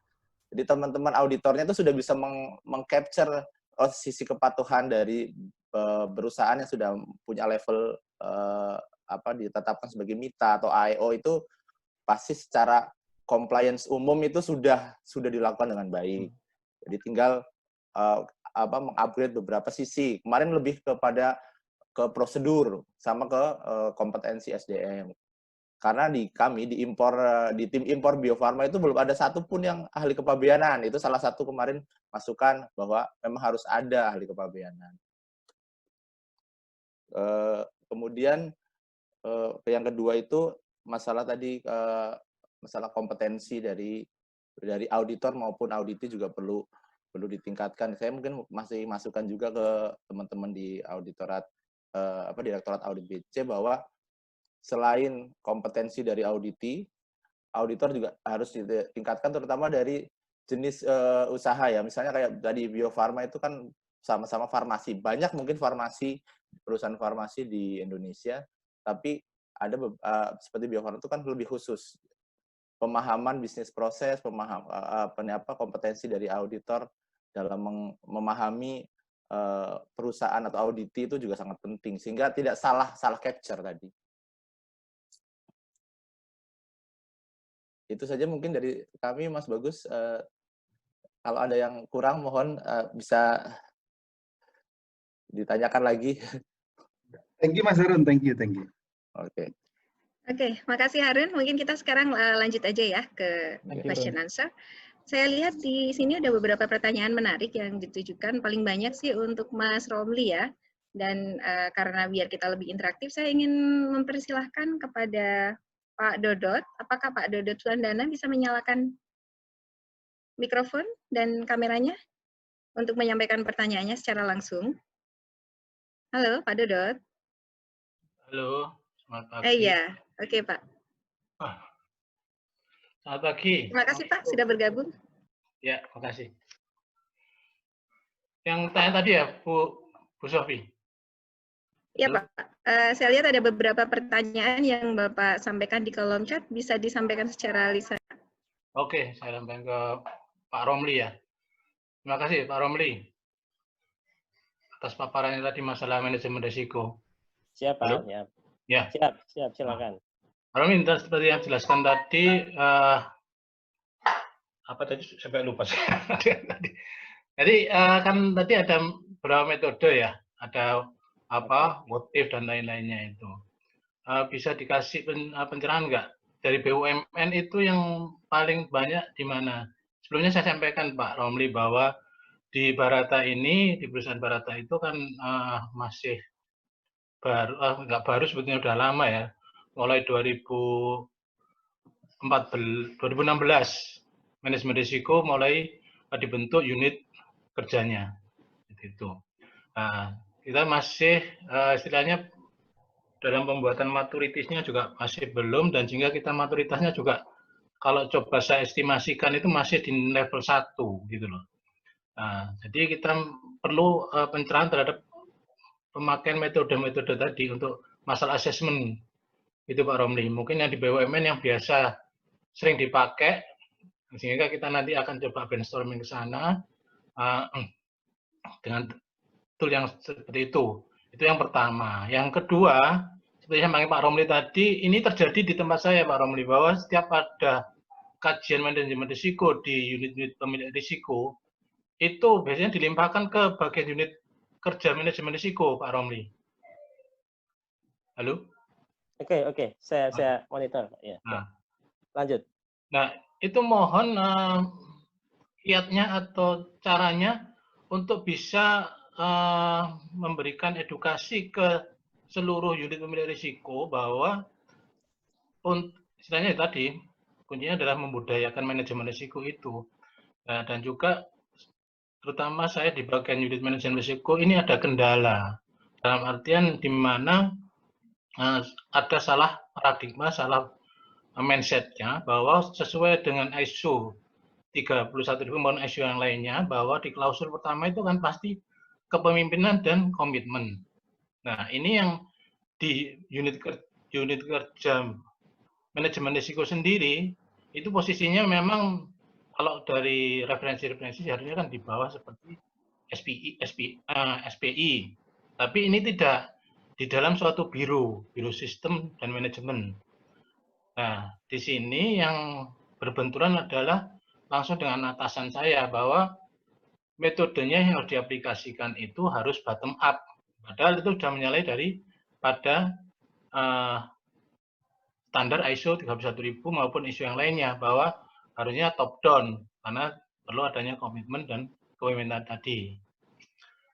Mungkin sementara itu Pak Romli, nanti yang ketiga nanti Pak saya ingat lagi tadi lupa yang ketiga. Itu aja Pak Romli, mohon penjelasannya. Makasih. Makasih Pak Dodot, Mas Romli, sekaligus dulu ya. Ini saya juga lihat ada pertanyaan dari Riulfa Aishi, kebetulan adalah auditor di BPKP. Halo Riulfa.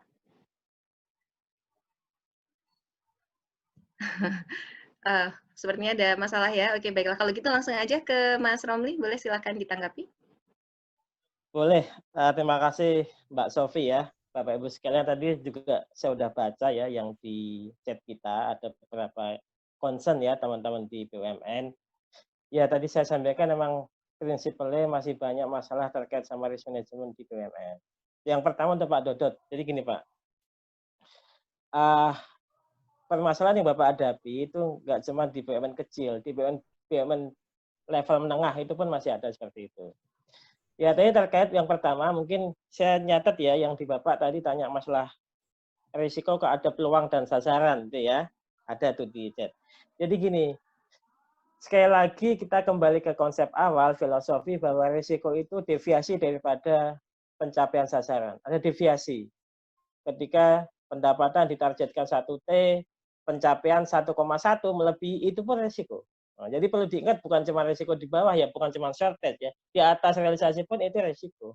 Artinya apa? Itu tadi, tapi masuk risiko yang peluang, yang risiko yang upside risk. Ya, kalau yang downside itu yang sifatnya shortage ya. Ya paling gampang di sini Mas bagian tentu tahu ya, pajak kita kan shortage terus nggak pernah tercapai. Jadi itu risiko APBN itu juga besar sekali. Tapi nggak apa, kita bicara BUMN. Jadi itu Pak, yang pertama risiko itu tadi bisa di atas, bisa di bawah daripada apa? Daripada sasaran yang mau dicapai. Nah, kalau di bawah namanya downside, kalau di atas namanya upside risk. Ya, cuma itu sama-sama risiko. Kalau kita basisnya ISO 31000, ya. Nah, yang di atas tadi menjadi peluang karena apa? Realisasi lebih tinggi daripada targetnya. Oke, satu.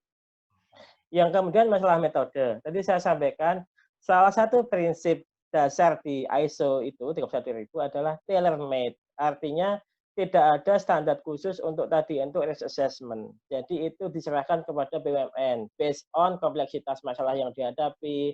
Tadi juga Mas Bagio sampaikan ya risikonya jenisnya seperti apa saja, ada yang kompleks, ada yang steril dan sebagainya.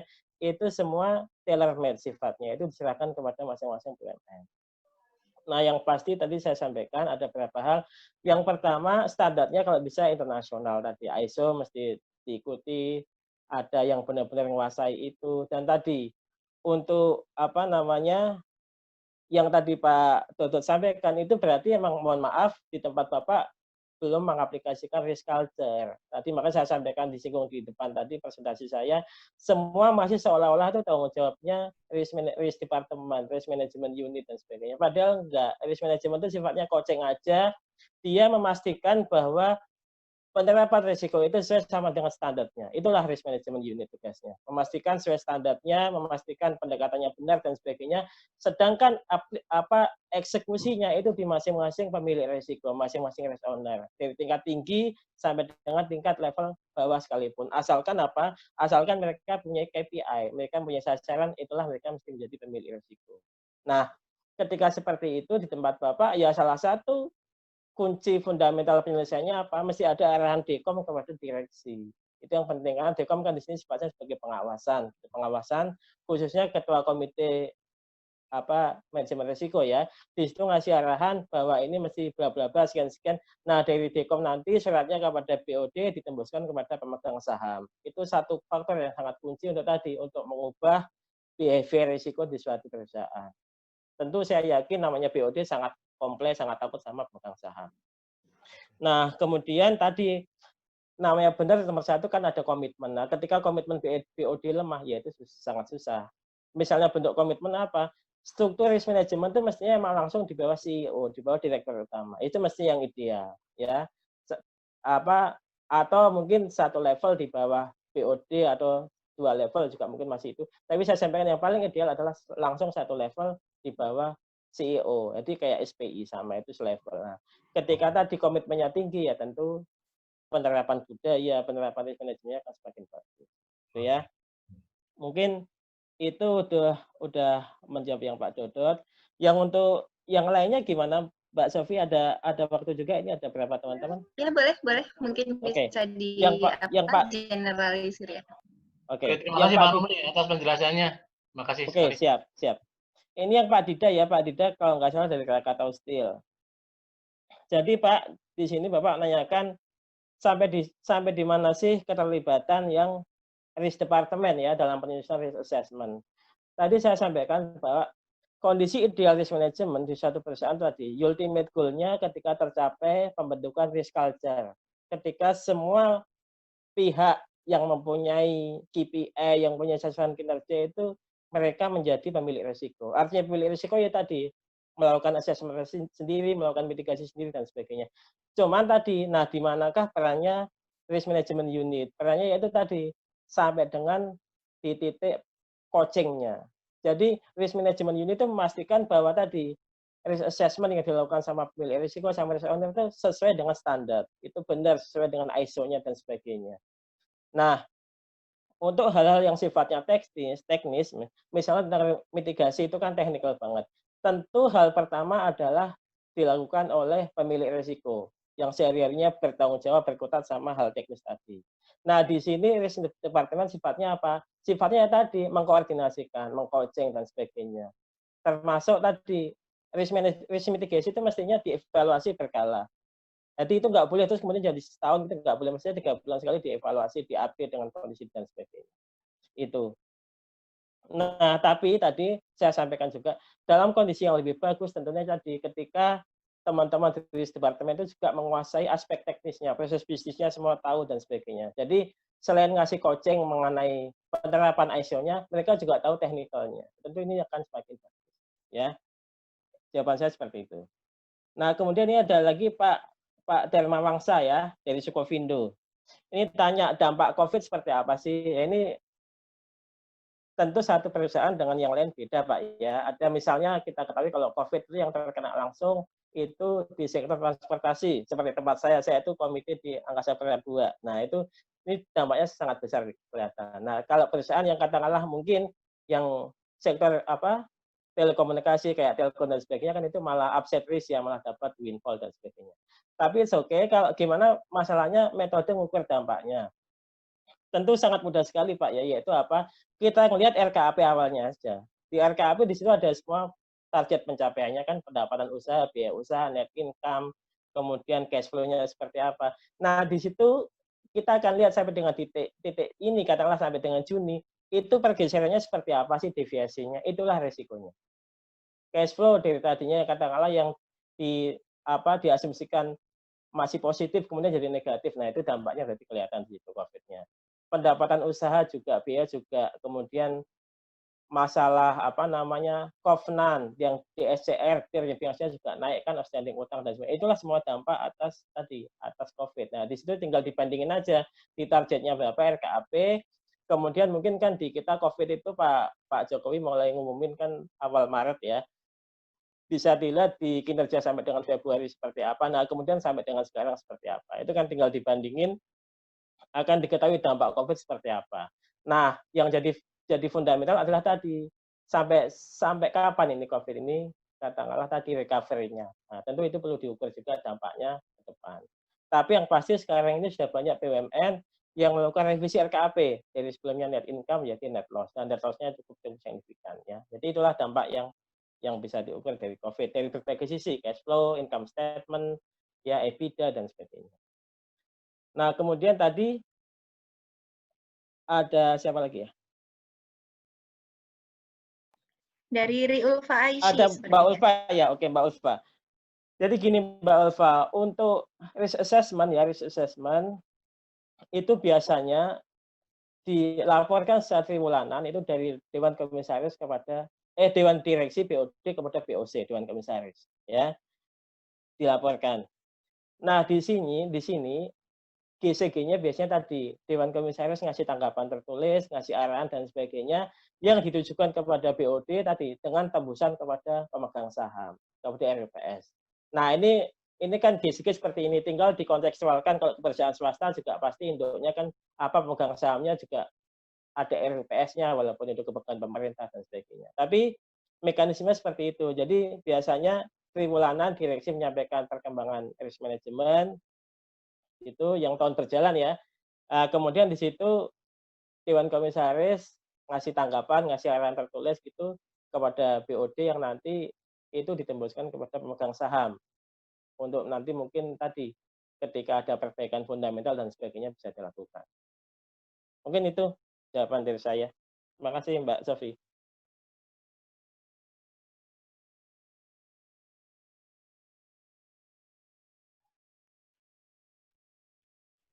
Sofi masih di mute. Tinggal beberapa menit lagi waktu yang tersisa. Sedikit ke Mas Subagio ya. Halo Mas Bagio. Siap. Ya, halo. Ya, untuk Mas Bagio, tadi ada pertanyaan dari Pak Dida juga, dari Krakatau Steel ya. Pak Dida menanyakan tentang bagaimana, melihat dari aspek apa saja yang mempertimbangkan bahwa BUMN itu nuansanya masih komersial. Karena saya justru melihat BUMN itu highly regulated, apalagi untuk BUMN yang TBK. Iya. Saja mungkin Mas. Oke, maksud saya masih komersial itu maksudnya masih approach-nya masih komersial. Sedangkan di BUMN adalah ada unsur kekayaan negara di situ. Jadi menurut saya sistem governance yang ideal untuk BUMN adalah menggabungkan antara approach komersial dengan approach accountability dan transparansi keuangan negara. Oke, jadi kita harus pakai sistem struktur atau sistem yang komersial tapi level transparansi dan akuntabilitasnya setinggi untuk keuangan negara. Gitu. Itu Mbak Sofi. Makasih. Oke, terima kasih Mas Bagio. Mudah-mudahan menjawab dengan baik pertanyaan dari Pak Dida. Saya ingin bertanya selanjutnya untuk pemateri yang kedua, untuk Mas Bagus Arianto. Halo Mas. Yes. Kayaknya pada nggak mungkin mana ya, sepi. Iya nih. Aku juga ini loh, jadi pertanyaanku ingin sedikit out of context ya, tapi masih dalam expertise Mas Bagus sepertinya ya. Jadi begini, kita tahu bahwa COVID-19 ini mempengaruhi banyak hal ya, salah satunya terhadap APBN kita, fiskal kita gitu ya. Bagaimana Mas Bagus bisa cerita gitu, sebenarnya apakah Bea Cukai, kepabeanan juga, dan mungkin nanti bisa dihubungkan juga dengan BUMN, apakah bisa ada kontribusi gitu ya, apakah bisa sampaikan ke kita harapan-harapan positifnya gitu.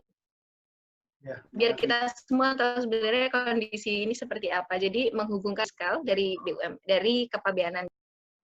Ya, mungkin Mbak Sofi, COVID ini memang kan pandemi COVID ini kan juga masalah bersama kita gitu kan. Di awal-awal COVID ketika sudah diumumkan ini sebagai pandemi, Bea Cukai mungkin juga dengan DJP juga ya, mungkin ditambahin Mas Bagio nanti bahwa kita juga responsif terhadap itu gitu. Artinya yang pertama kita buat aturan misalkan untuk waktu itu desinfektan kan lagi kosong nih.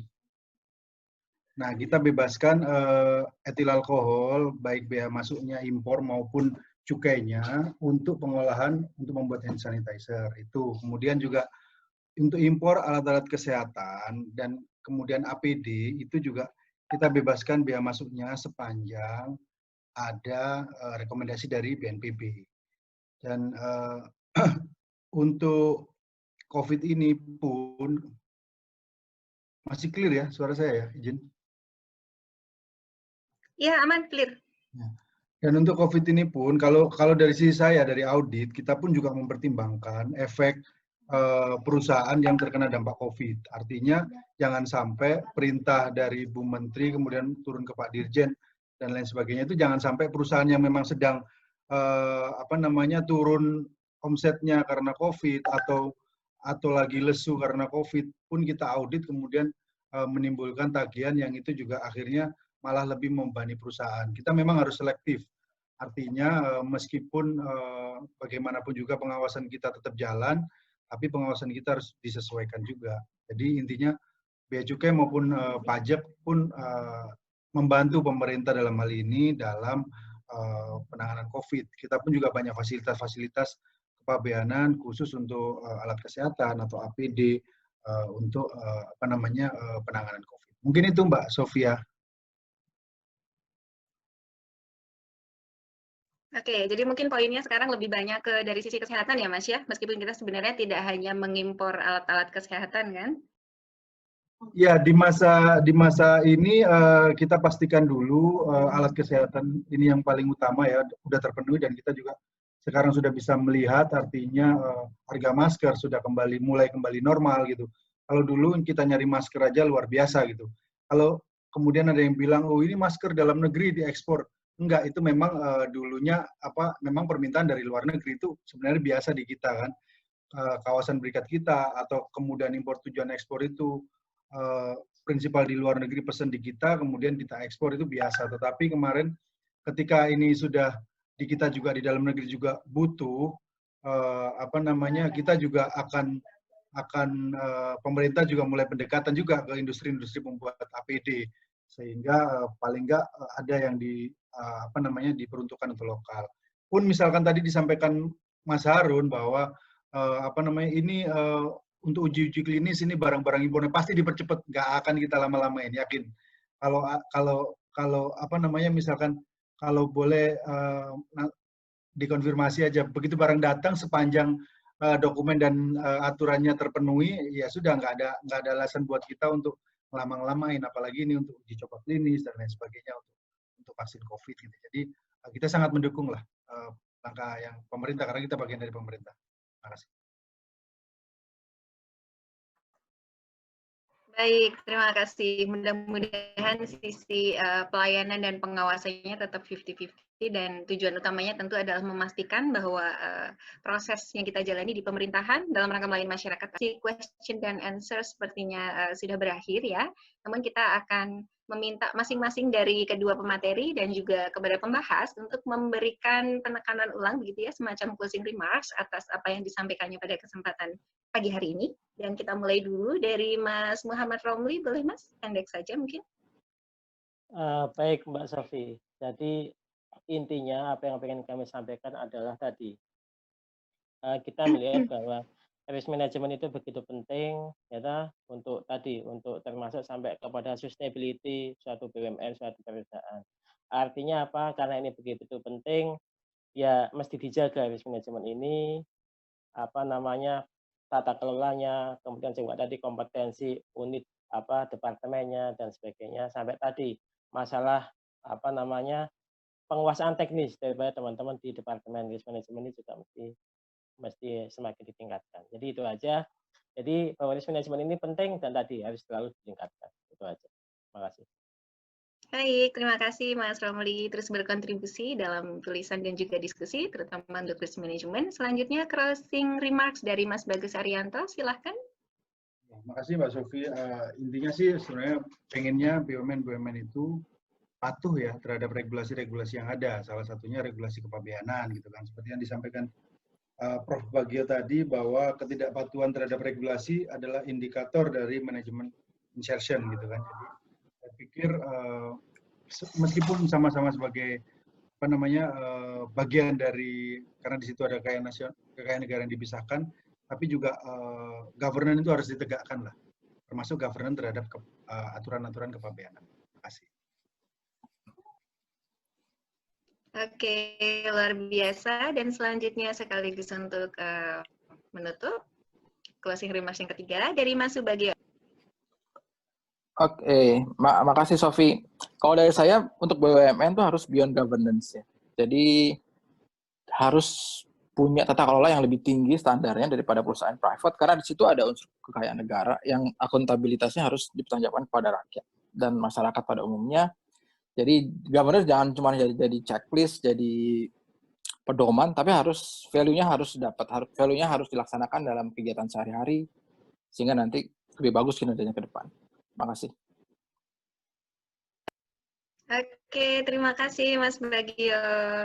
Dan Bapak dan Ibu, itu tadi diskusi kita, penyampaian materi, tanya jawab, dan juga sampai dengan kesimpulan akhir.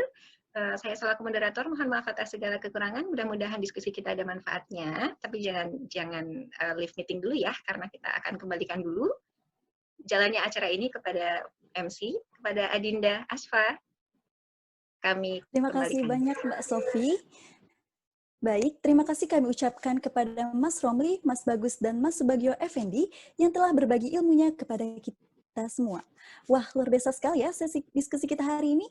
Penyampaian materinya keren, pertanyaan-pertanyaan yang diajukan teman-teman juga bagus, dan diskusinya pun berlangsung seru, sampai-sampai rasanya nggak mau berakhir gitu diskusinya. Sekali lagi kami ucapkan terima kasih kepada para pemateri, pembahas, dan moderator. Semoga mas-mas dan mbak-mbak sukses dan sehat selalu. Sebagai bentuk terima kasih kita kepada pemateri, pembahas, dan moderator, Intel Community dan Stand Research akan memberikan token of appreciation dalam bentuk sertifikat. Oh iya, buat teman-teman yang butuh materi diskusi tadi, teman-teman dapat mengunduhnya melalui tautan bit.ly/materi diskusi BUMN 3. Nah, buat teman-teman yang nggak mau ketinggalan informasi tentang kami, teman-teman bisa langsung kepoin aja nih media sosial Intel Community dan Stand Research. Untuk Intel Community, kami ada di Facebook, Twitter, dan Instagram dengan nama yang sama yaitu Intel Community.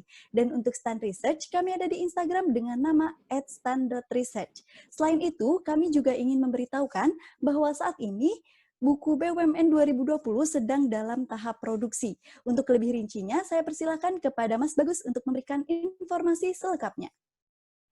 Ya, terima kasih Mbak Asfa. Bapak Ibu yang berbahagia, alhamdulillah setelah kita mengadakan soft launching buku BUMN 2020 pada Mei 2020, akhirnya buku ini sudah masuk ke tahap produksi, sudah keluar ISBN-nya.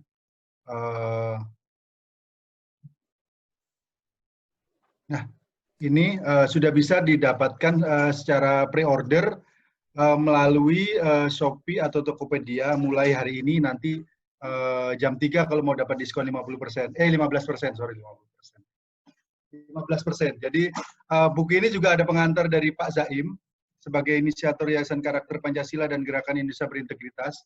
Beliau menyampaikan petikannya atau penggalannya bahwa ketulusan dan kejujuran merupakan imunitas internal BUMN, penangkal serangan penyakit konflik kepentingan, virus utama yang selalu menghantui BUMN. Saat imunitas itu tidak dapat dibiarkan begitu saja, perlu dijaga dan malah diperkuat. Good governance, tata kelola yang baik jadi penjaganya. Itulah yang tersaji dalam buku ini. Nah, maka Bapak Ibu yang berkenan pre-order buku kami BUMN 2020 Tata Kelola untuk BUMN yang lebih baik, bisa langsung menuju ke Shopee atau Tokped, store name-nya Prodipin, nanti di situ bisa dapatkan diskon 15% sampai dengan 17 Agustus 2020. Harga normalnya adalah 150.000. Di sini ada kontak personnya, bisa menghubungi Mbak Nike, Yumna, atau Asfa. Nanti monggo kalau nggak jelas ditanyakan ke PIC. Terima kasih Bapak Ibu, sekali lagi mohon kalau misalkan berkenan dapat pre-order langsung ke lewat Shopee atau Tokopedia. Makasih Mbak Asfa. Siap, makasih Mas Bagus. Baiklah teman-teman, sampailah kita pada penghujung acara. Saya mewakili Intel Community dan Stand Research mengucapkan terima kasih atas kehadiran dan perhatian teman-teman.